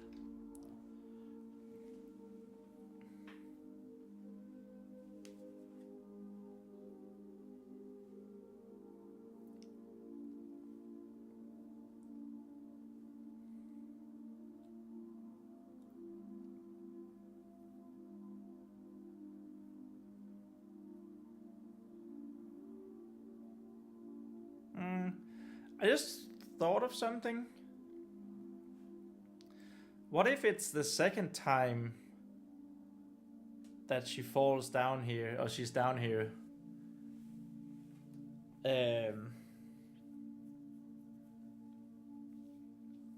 That's when she overhears the villain and the shadowy figure talk about the conspiracy.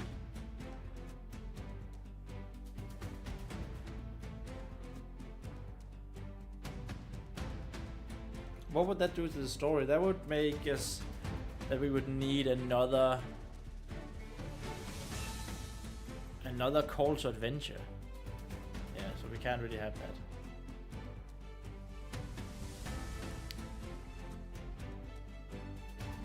Because that is the call to adventure.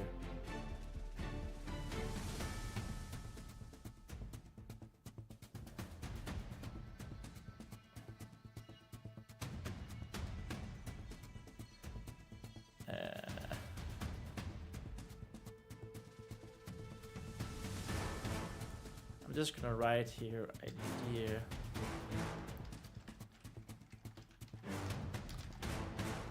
Because nothing is set in stone, so of course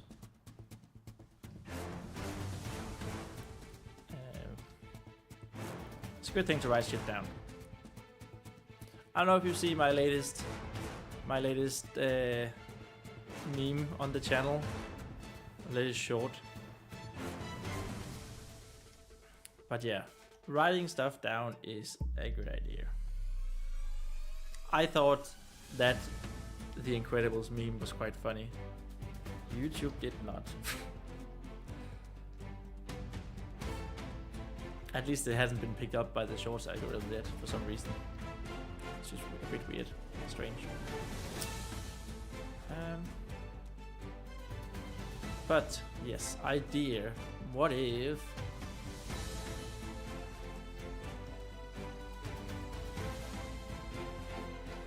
Vespa learns about the villain conspiracy? Let's call it villain conspiracy. Villain conspiracy. That's not how you spell conspiracy.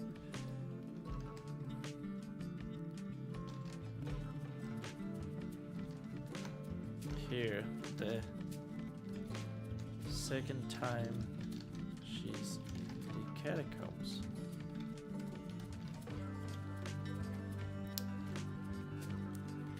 Which is the call to adventure. So that would of course be mixing everything up a little bit.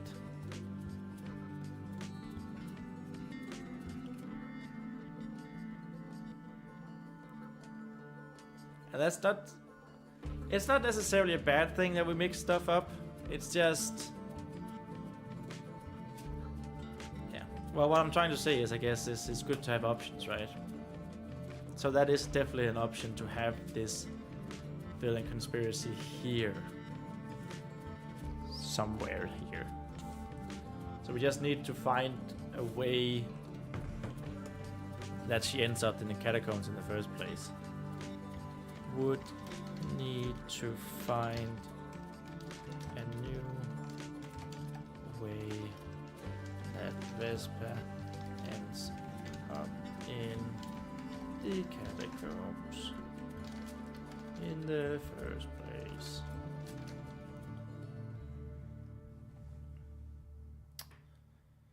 Right, okay.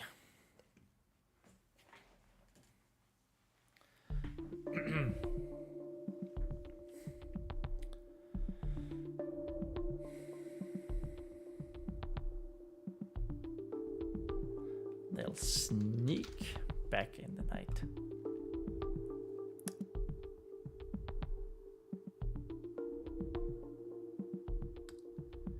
It's time for me to depart, Thomas, says Animo, but the chapter is finito. Great. Well, it was really nice having you here, dude. I love the fact that you find a use for this. So, same link I sent you before should work if you get the chance to read it. Farewell, my friend. Farewell to you too, my friend. And yes, I will definitely read it. At least I will read it before the next live stream. I promise you that, and I will let you know when I have read it. Always a pleasure. Much love. Bye. Bye, Animo. Of course, we're continuing for maybe another hour. I'm having fun. And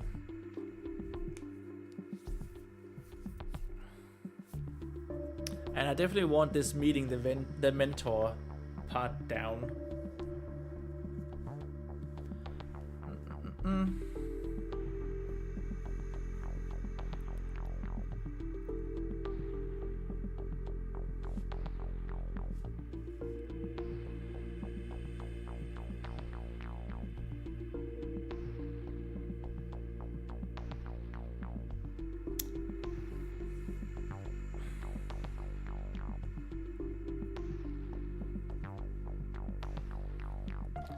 The two manages to sneak down.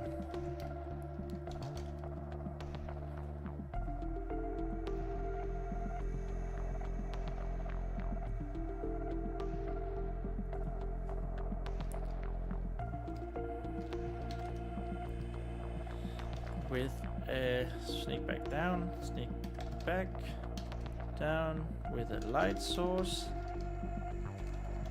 This time.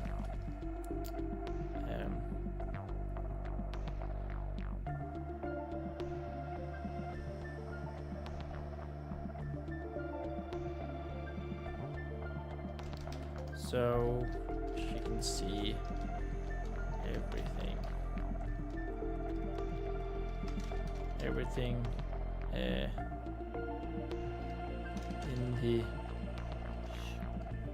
really big, rather huge, and rather huge catacombs.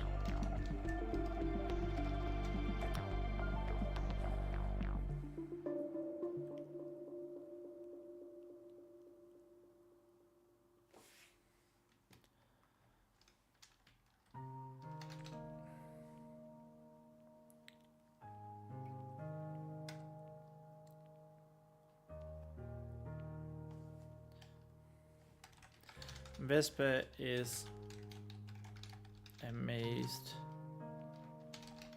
by the graves.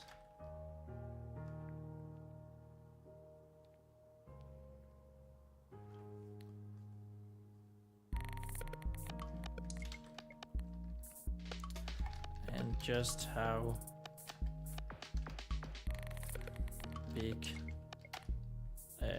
big the catacombs are.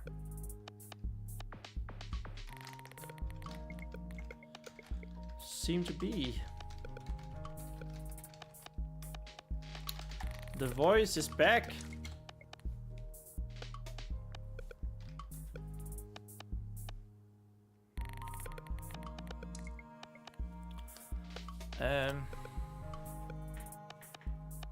Vindication for her.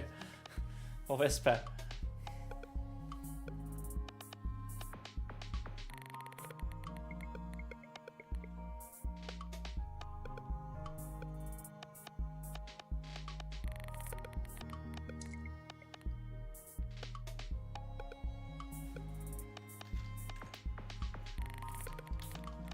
Confused because there's no one there. There's no one here, there.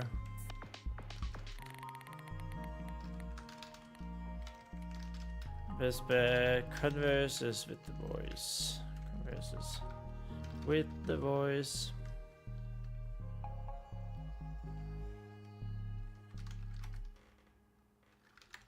Who guides her to the largest tomb.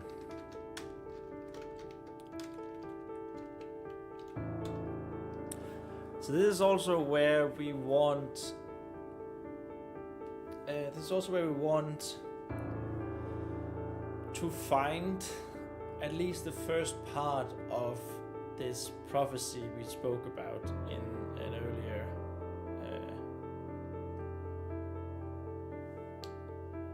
The earlier live streams. Of course, a prophecy that I also don't have fully written.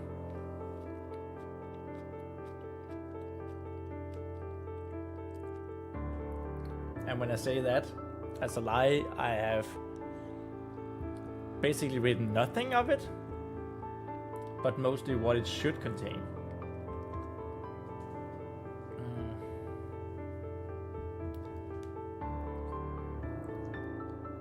That should probably be something that was like etched into the grave, right?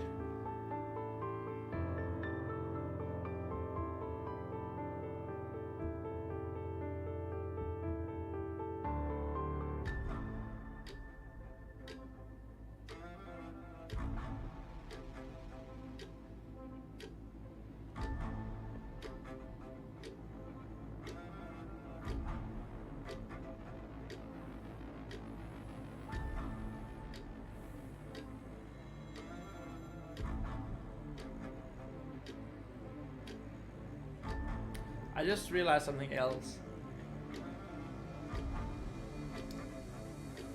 Vespa should she have a friend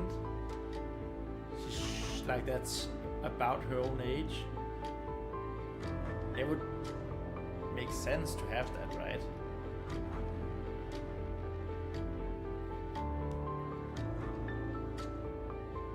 You know, someone who would cover for her when she sneaks out.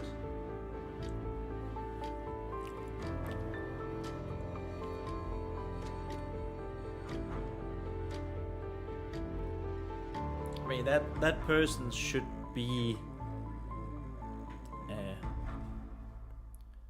that person should totally be present within these first chapters. Of course, this is not necessarily one chapter. Refusal to the call to adventure, this ordinary world. The chapter structure, I guess, is coming later, when we have a better look at the 3-act story structure.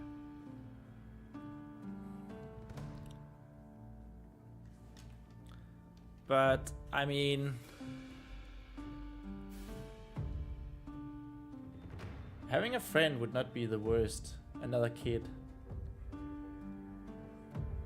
But I did sort of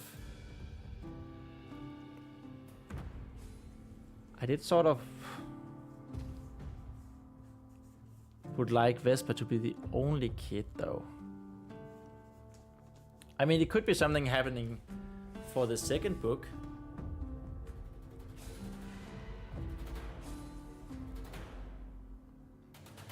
That Vesper is the only kid, only child.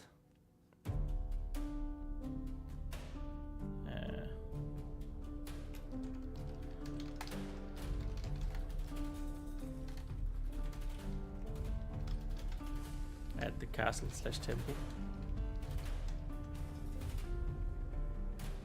And then because, wow, look at all she brought.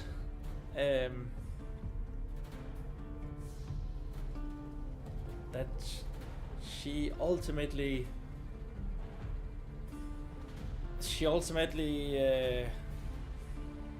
what do we say, save the day from the villain. Maybe kids are a good thing to have in our temple, right? I mean, that could be. So, like, the second book would introduce more children, as she's gotten older as well. I think the second book is probably the one I have no idea what would be about. I think, like I mentioned before, I have this idea in my head that the first book takes place only in the confines of this castle. So, like, it's a nice limitation to have, I think, for a first book. A bit like in Harry Potter, how it's Hogwarts. And then by a later book, there's Hogsmeade as well. And then you should, sort of open up for the world. And the same with this. The first book should just be within the castle, confines of the castle, which is her whole world. And then we open up to, like, the immediate area around and the town. And then the last one is sort of the country, the culmination of everything.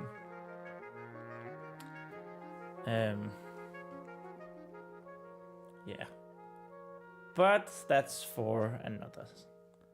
That's for much later. That's years in the future.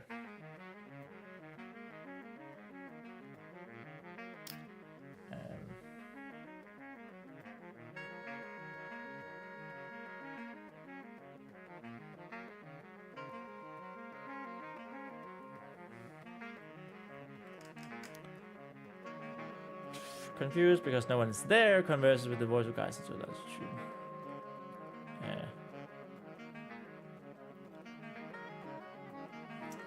So Vespa accepts that she's talking to a ghost.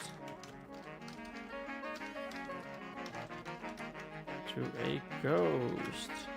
And trusts it to not harm her.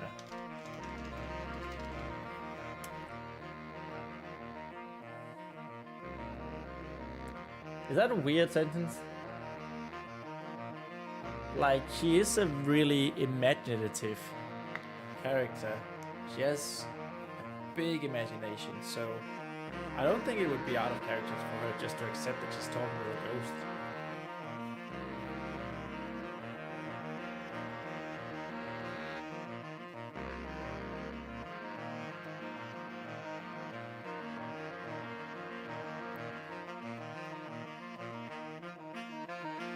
What would we have a ghost that's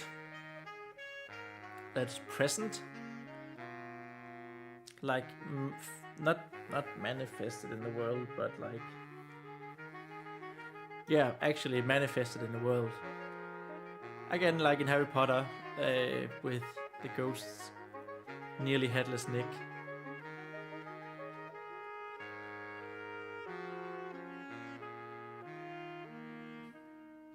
I mean, it is a children's book after all. It could be fun.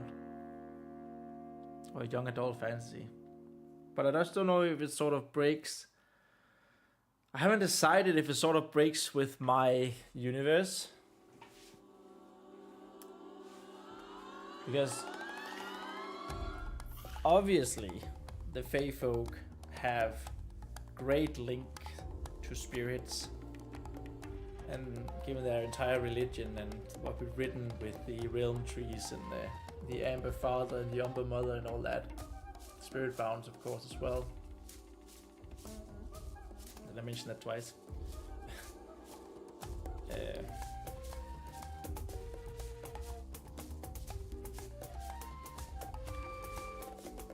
But I'm not sure if I want the spirit to be like a physical thing in the world.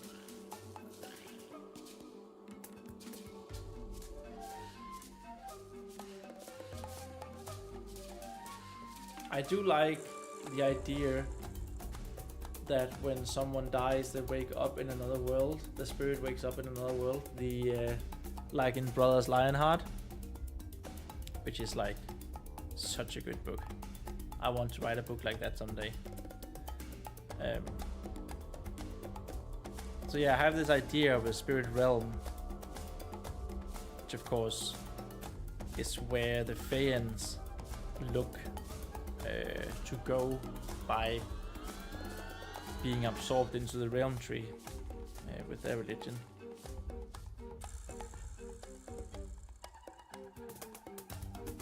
And then I want the two to sort of be connected.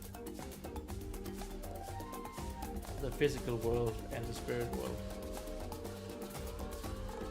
But not unless you got the skills to communicate.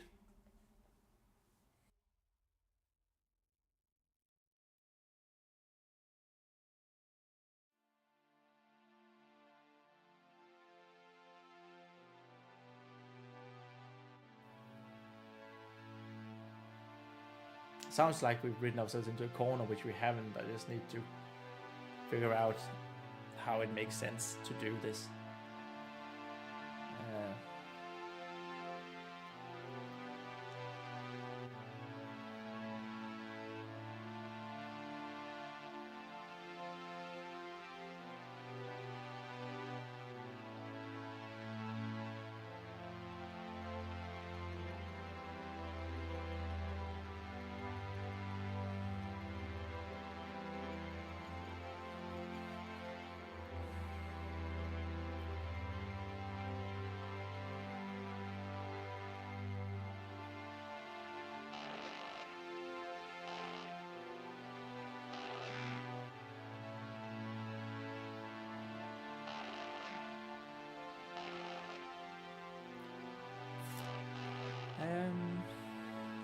What would we say? What would we say?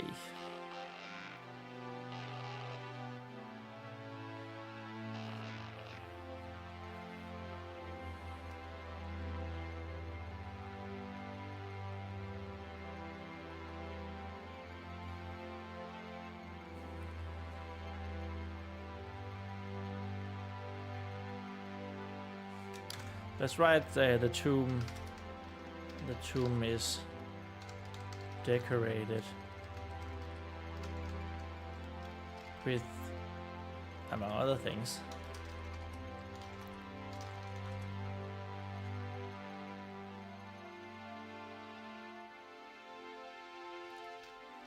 the first verse of the Eveningsun Prophecy.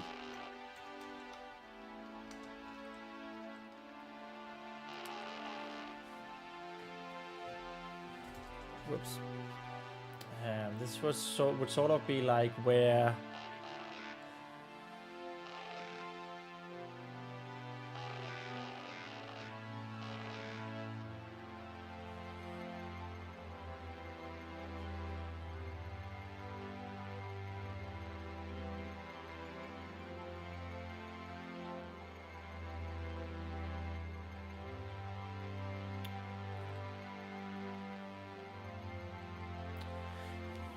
I don't know.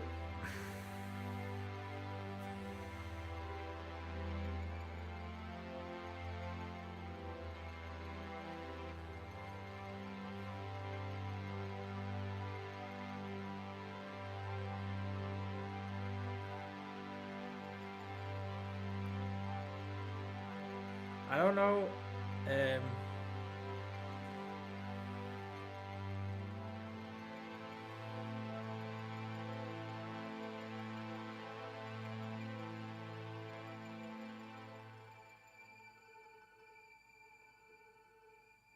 I don't know if it should be this early in the story that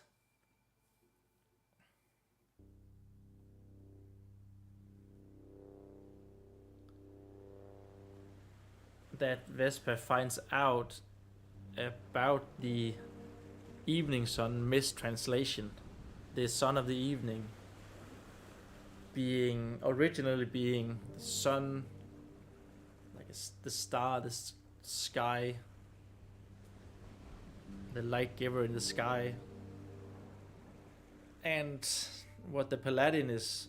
The paladin title is son as an offspring, male offspring.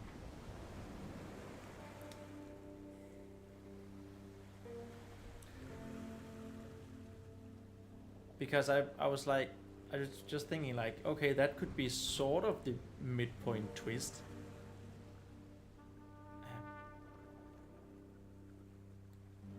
But it's not really a big enough twist. Because I don't think it's going to have any...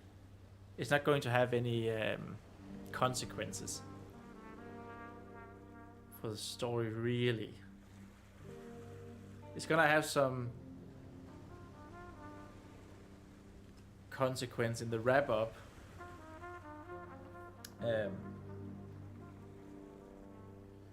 but other than that, not really.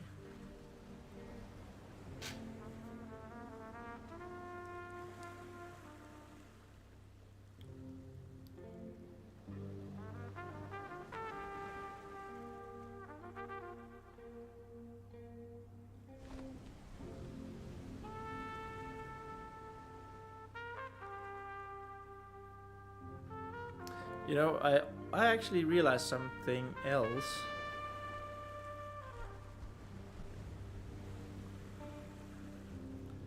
So this is a trilogy, of course. And I just mentioned that I didn't know what the second book would be about. But what if the first book would only be about the conspiracy against the paladin, like the killing of the paladin leader, taking over of this temple, this castle, and then the second book would be about preventing the flood, so the flood becomes a plot point in the second book, a bigger plot point in the second book, and then the third book is an evil returning, basically, with another huge battle on the same grounds as the original one. That might actually be a good idea.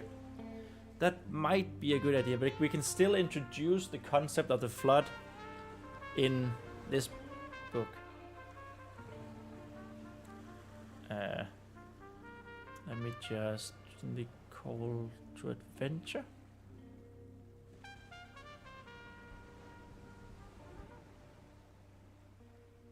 Yes, and then let's have a comment here. A new comment here.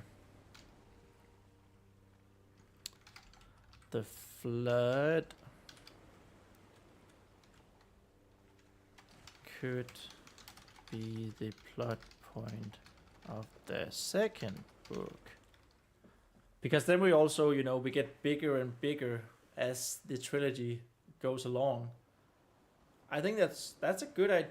I like that. I quite like that.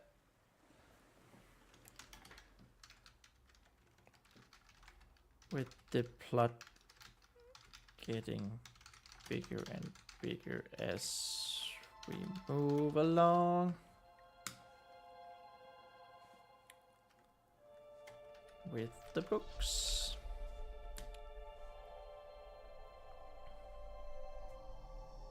I think I like that. That, of course,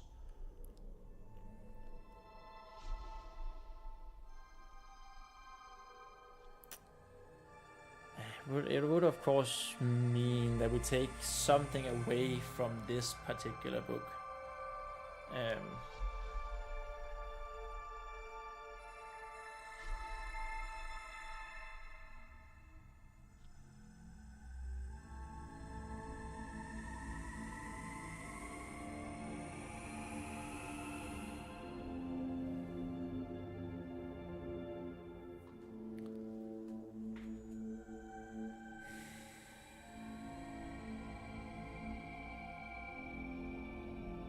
And this whole book would then revolve around Vesper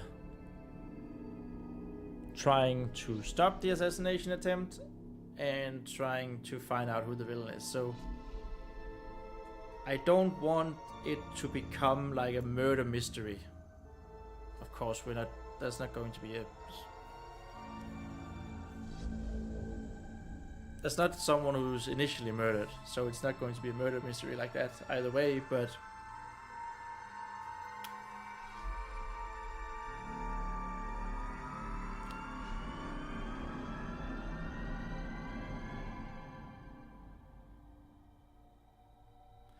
we need Vesper to run into the villain multiple times. So many thoughts that we need to figure out. It's a good thing that we're starting almost 1.5 months before the novel November challenge. My God. If we had to come up with these sort of things on the spot, this book would just be epic shit. But not even epic, probably. Just shit. Shit.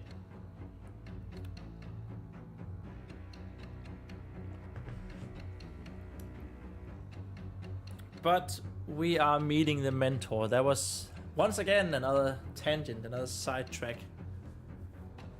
By yours truly.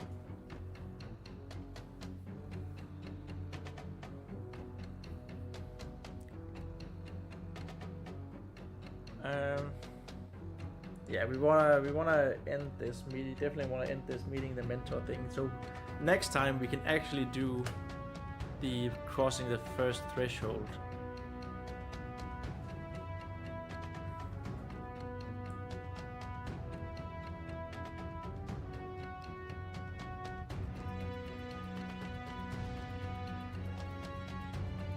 But like I said.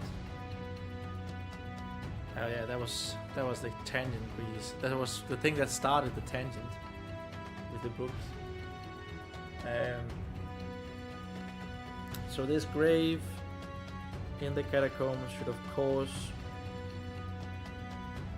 be saying like, here lies name, son of the evening.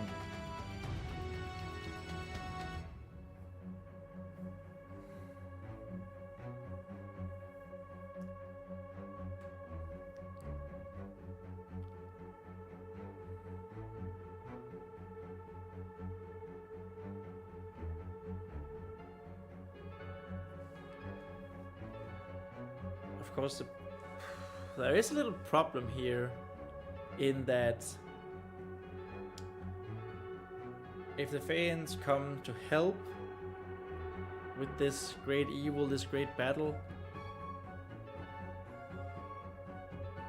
they die away from the forest, away from the realm tree. They don't think that they get to the spirit world. So why would this Feyan stay?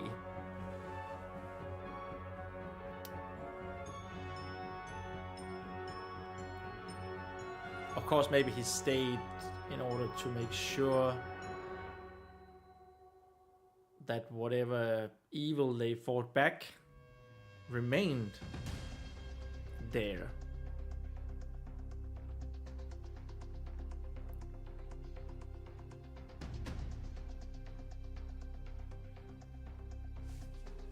Yeah.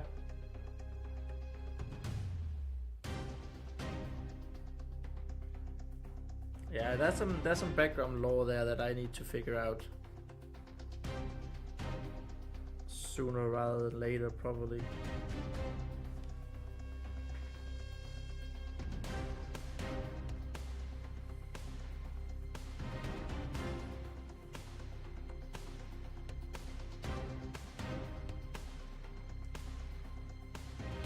Let's make a note of that.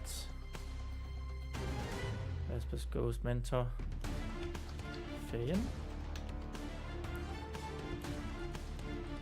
I definitely want him to be the original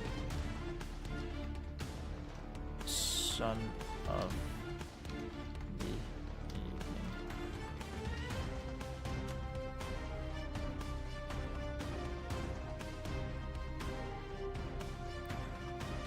If Feyan, why?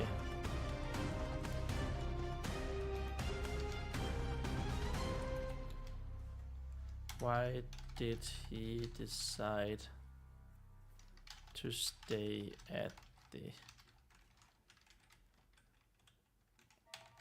castle/temple?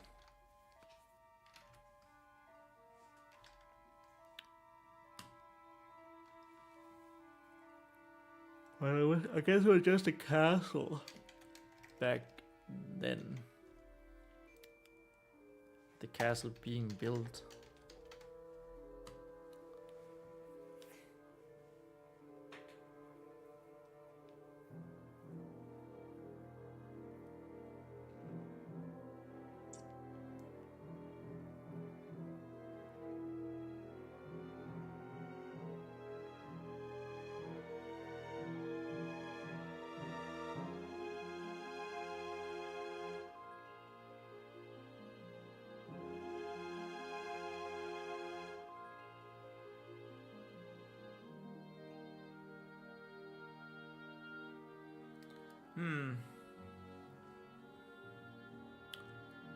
Something we need to figure out.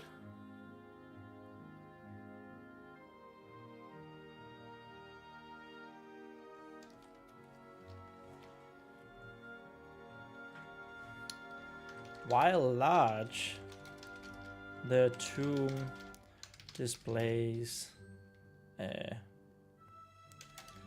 rather short, a very short man lying with an immense warhammer. So the warhammer is like, I want this to be a big warhammer, and I want that to be like the weapon in the final climax that Vesper wields. But I want medieval. This is a traditional warhammer. I mean, yeah, sure. Okay, that's actually a bigger one. But, like, yeah. It's deadly. It's dangerous. But it's nimble. Fairly nimble. No, but that's not what I want. I want Paladin Hammer Warcraft. I want this type of hammer. Like a giant two-handed hammer that only incredibly strong people can lift, like the Feyans, who are innately incredibly strong. That's the hammer that we want. Boom. Giant ones. Of course, I am a Warcraft boy myself, so that's sort of the reason why, but I just really like the idea of such a giant hammer.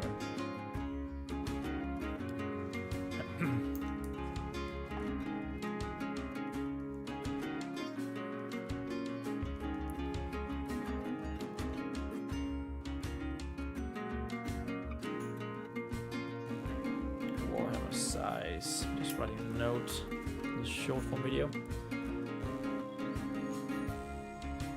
Immense and beautiful Warhammer.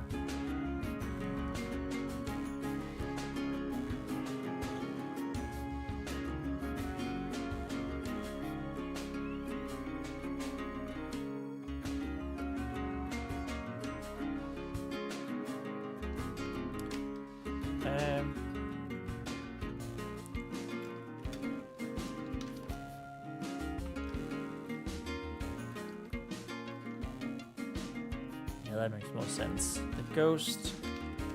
The ghost.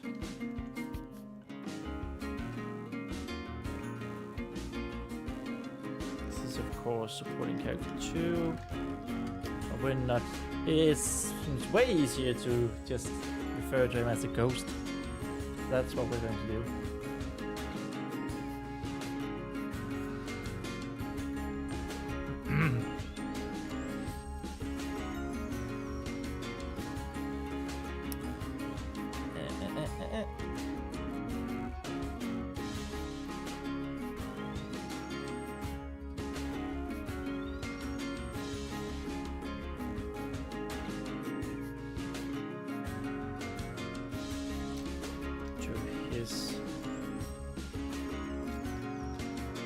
To the largest.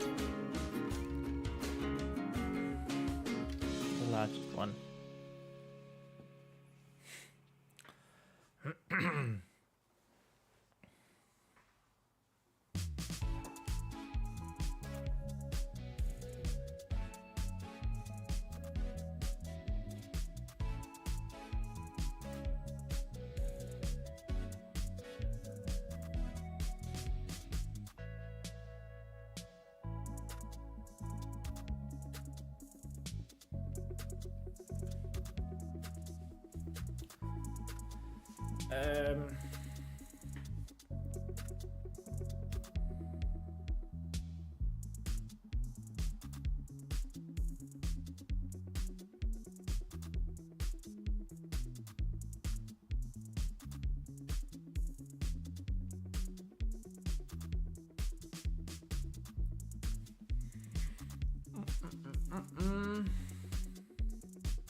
Doesn't have to say why large here.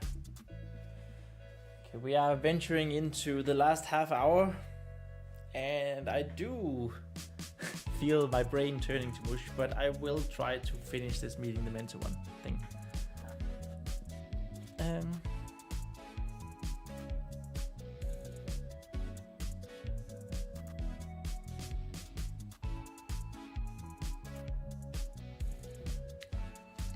Not sure if Vespa will notice this right away.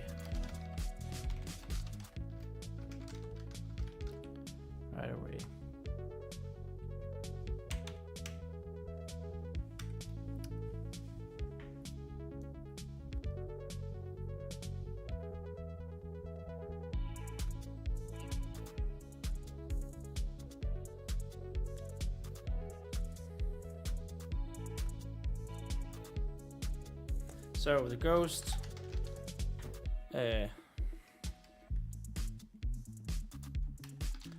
tells Vesper that it's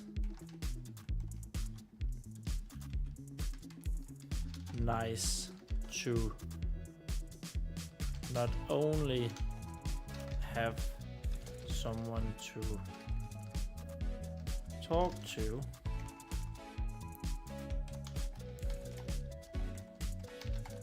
but is delighted that they can feel her being Fae of the Fae folk.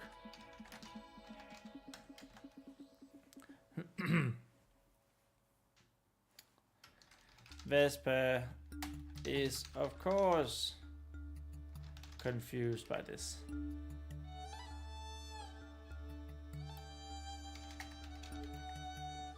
As she never really questioned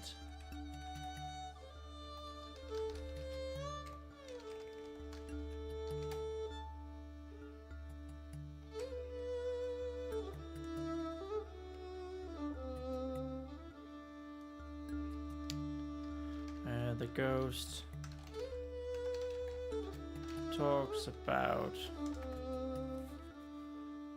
what makes a Faen. What makes a Faen? Height.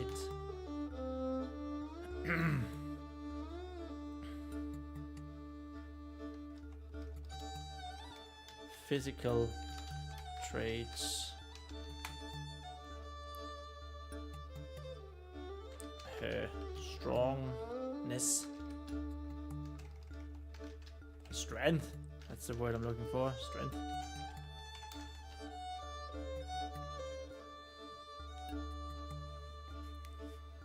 Etc. And mentions that she even have a spirit bound.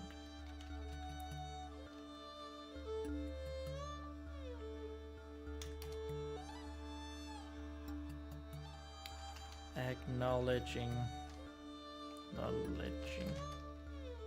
Lemon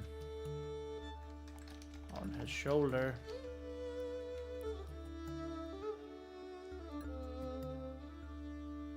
Of course, they're not truly spirit bound yet, which I guess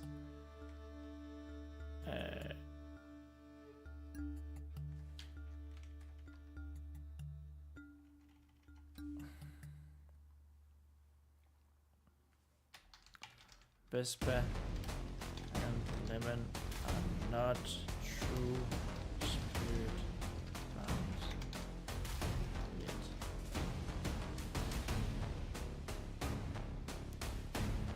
Which should maybe be addressed, by the ghost.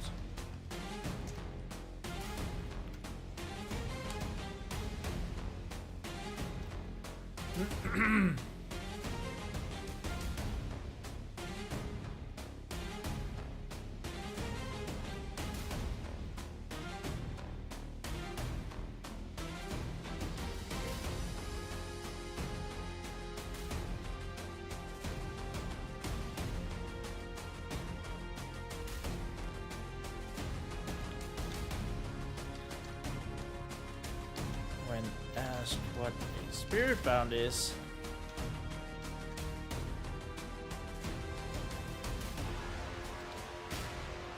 actually you want to say, like, Vesper asks all sorts of questions about Fae, folk, spirit bound,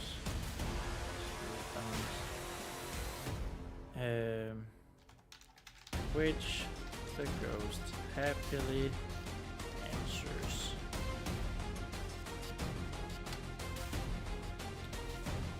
She then asks about about why the ghost is a ghost.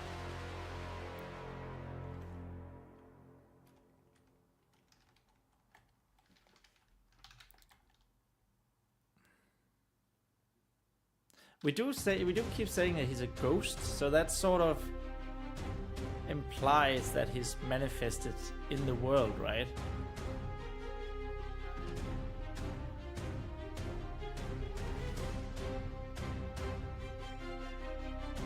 Maybe if not a ghost manifested in the world, maybe Vesper just imagines him being a ghost. Imagines being a ghost. So you say like, so you're like a ghost? And he was like, yeah, sure. Yeah, sure I'm a ghost. And even though she can't see him, even though she can't see him.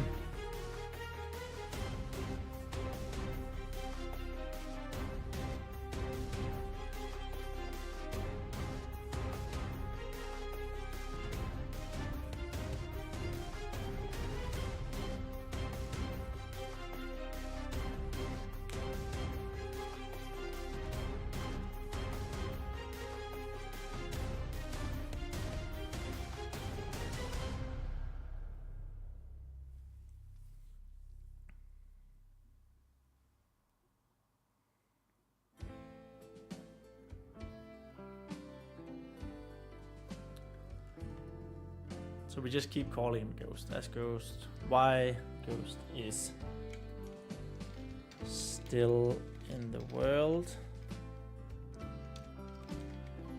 He tells her about the great battle which took place.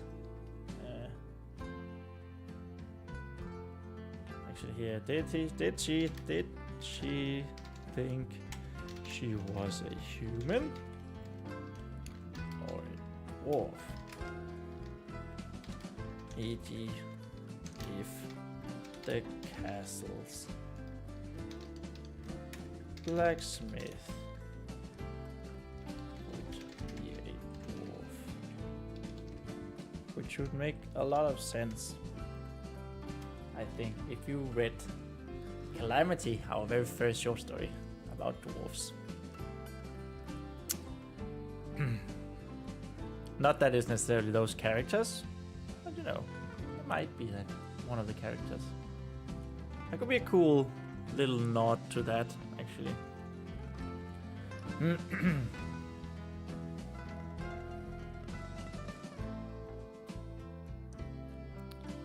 Anyway.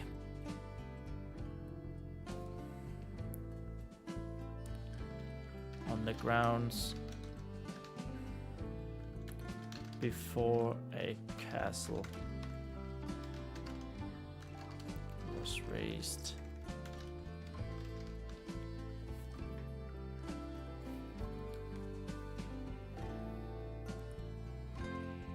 This could be a segue into the bad guys, into Vesper saying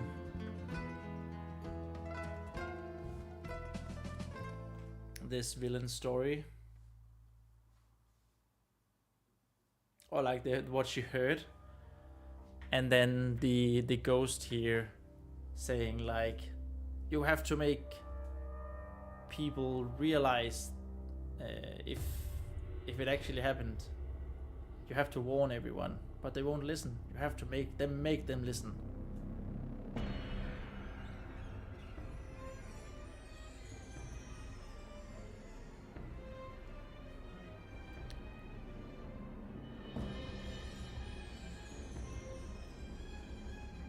Crossing, and of course I don't really know what the crossing the threshold should be. If it's just her, Vesper here, talking about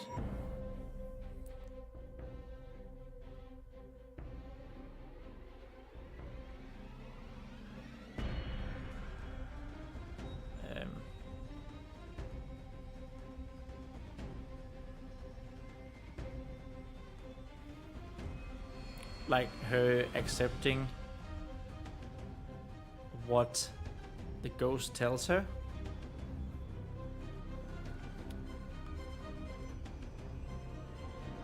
What was crossing the threshold in Star Wars? No. Oh my god, it's so...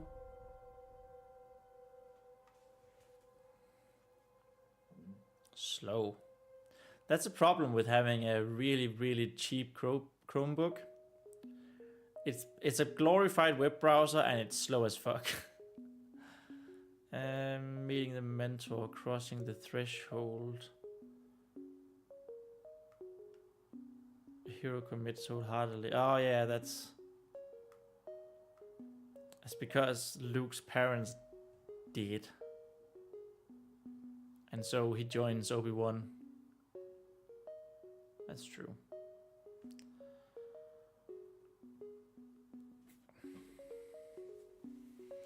I don't think we're gonna have the same here.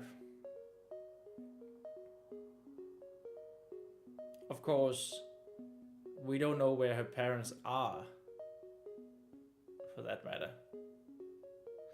That's something we can figure out on Monday, because I think I want to keep doing these live streams, preparation live streams, at least until I've done writing Warned, which I'm still writing on. I'm doing the ending. I promise I'm doing the ending. But it's just not done yet. And when it's done, we can sort of go back and forth, maybe.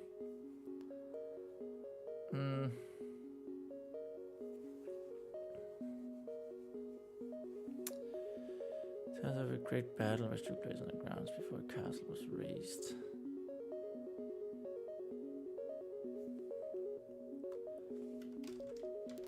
Vespa.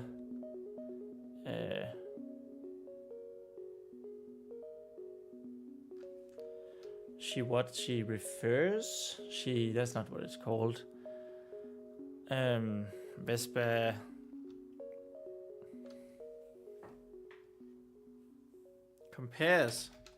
Compares it to the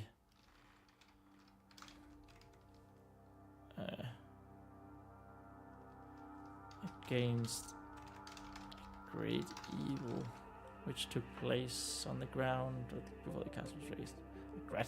Great evil compares it to the two people.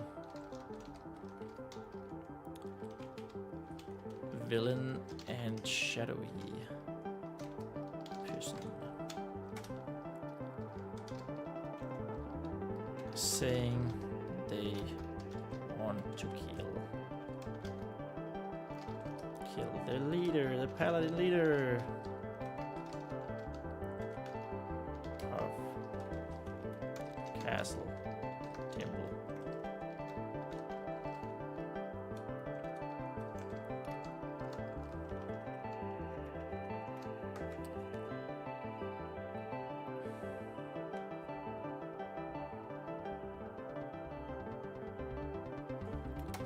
And there. So this, I guess it could be,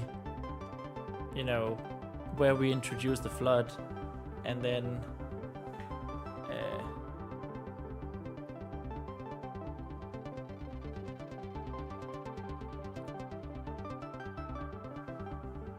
the ghost tells her what the flood is, and that she must stop them. She must, if no one will believe her, she must make people believe her story, and that she must stop them. And if not, she must be the one who stops them or something like that. I know she's a child, but whatever. This is a ghost. It's been a ghost for hundreds of years. Many hundreds of years.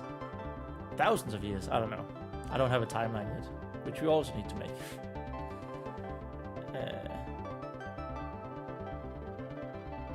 And there...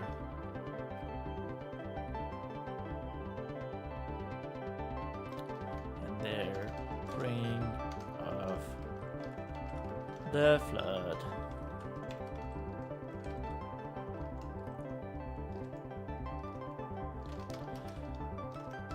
The ghost urges her to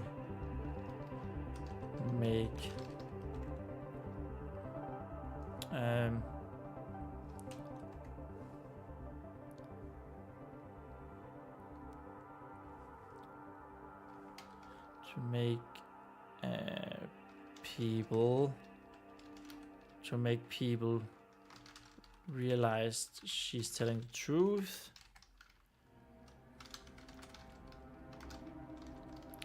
or deal with this evil herself. And the 10-year-old is gonna say, yep, let's go.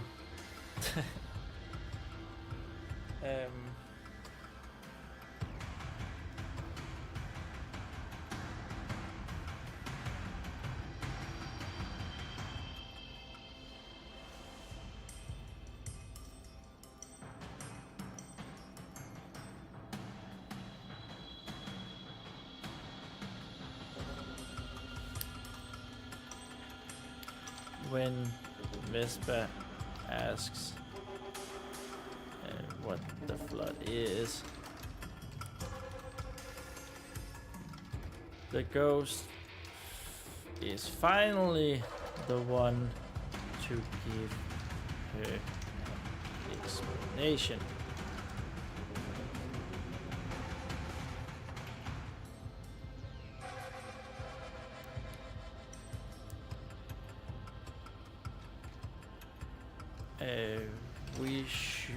We probably should see her. Should probably see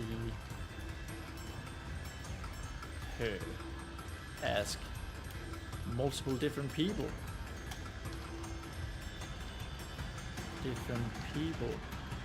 About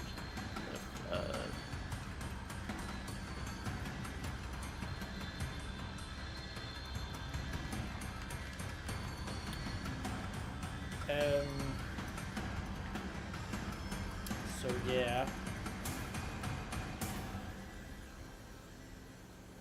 I don't know if that should be crossing the threshold.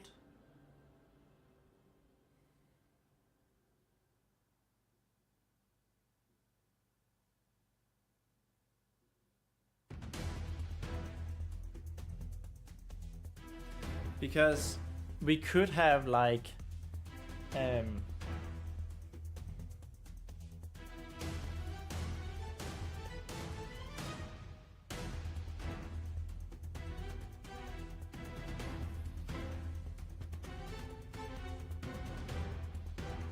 we could have the crossing the threshold being her trying to figure out what the flood was.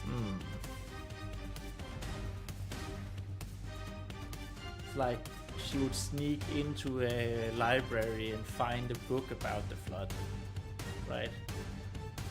And then read it with the ghost, because he was the only one who believed her. And then that was the moment the ghost urges her to make people believe her or deal with it herself. But what I am afraid in that regard is that if we spend too much time on the flood here and it doesn't get any resolution, like that's gonna fall flat.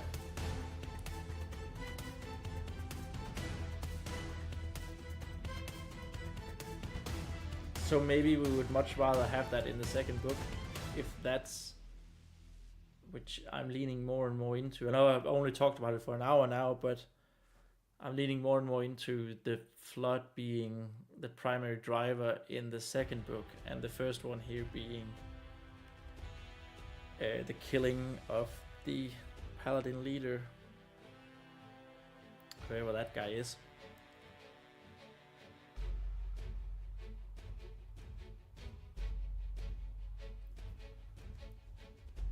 So maybe he just gives her an like a simple one, albeit a simple explanation. given that he is of another religion.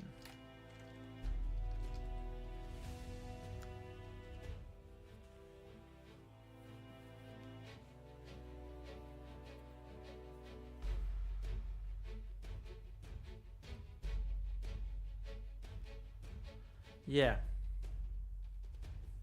I think that's nice.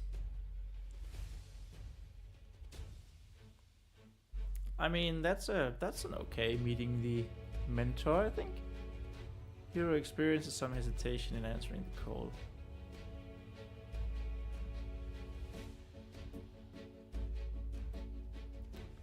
So while Vespa is unsure of what to do about it, the ghost urges her to make people realize she's telling the truth. Or deal with this evil herself. If no one will listen to her. If no one will listen to her.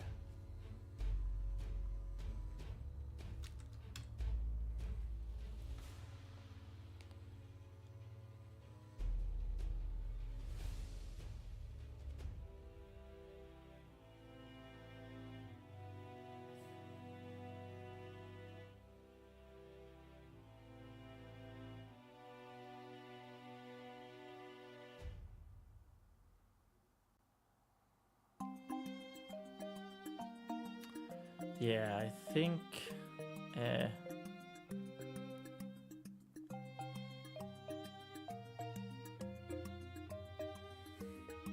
so Vespa here, she's gonna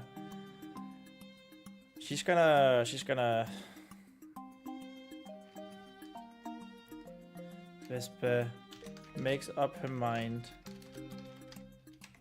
to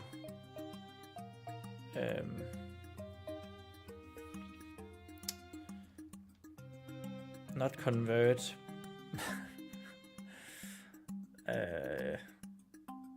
Makes up her mind to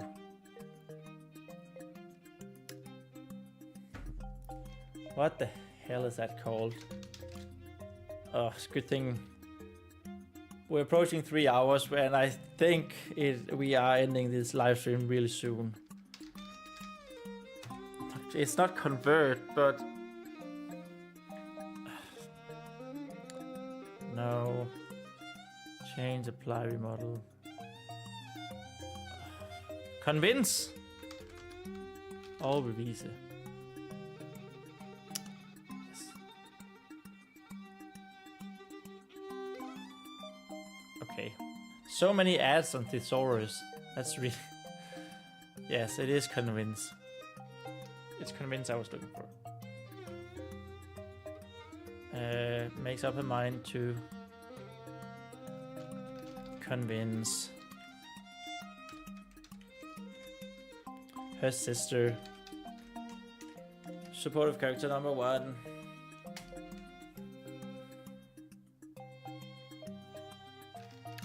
And leaves the catacombs when she realizes that it's been a long time that she has been, that she and Lemon have been down there a long time.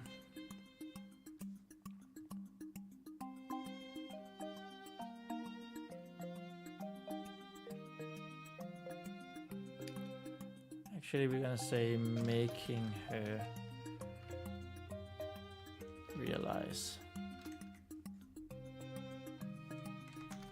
So she's thinking about her older sister, supporter character 1, and that makes her realize, oh, I've been down here for a long time, I should get back. And leaves the catacombs.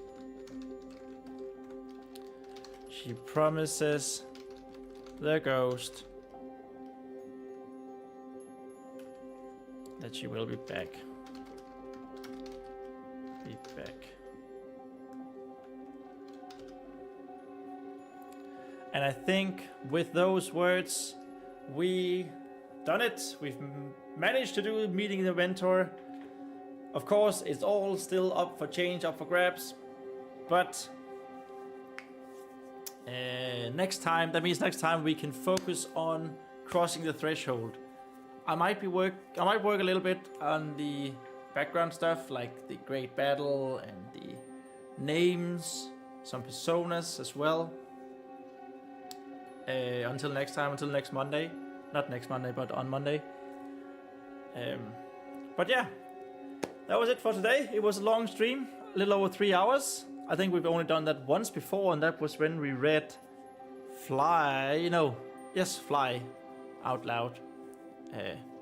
Which reminds me that I need to put that on YouTube. Anyway, thank you guys so much for watching, and remember, if you like this, please remember to like it on YouTube and maybe even subscribe to me so you can follow along as we go further in the preparation of this book that we're going to write for #NovelNovember or #Novelember. I'm still working out the hashtags that I want to use when we're going to write an entire book in 1 month, in 30 days. Anyway, yeah, thank you guys so much for watching, and remember that we write our own stories. Bye.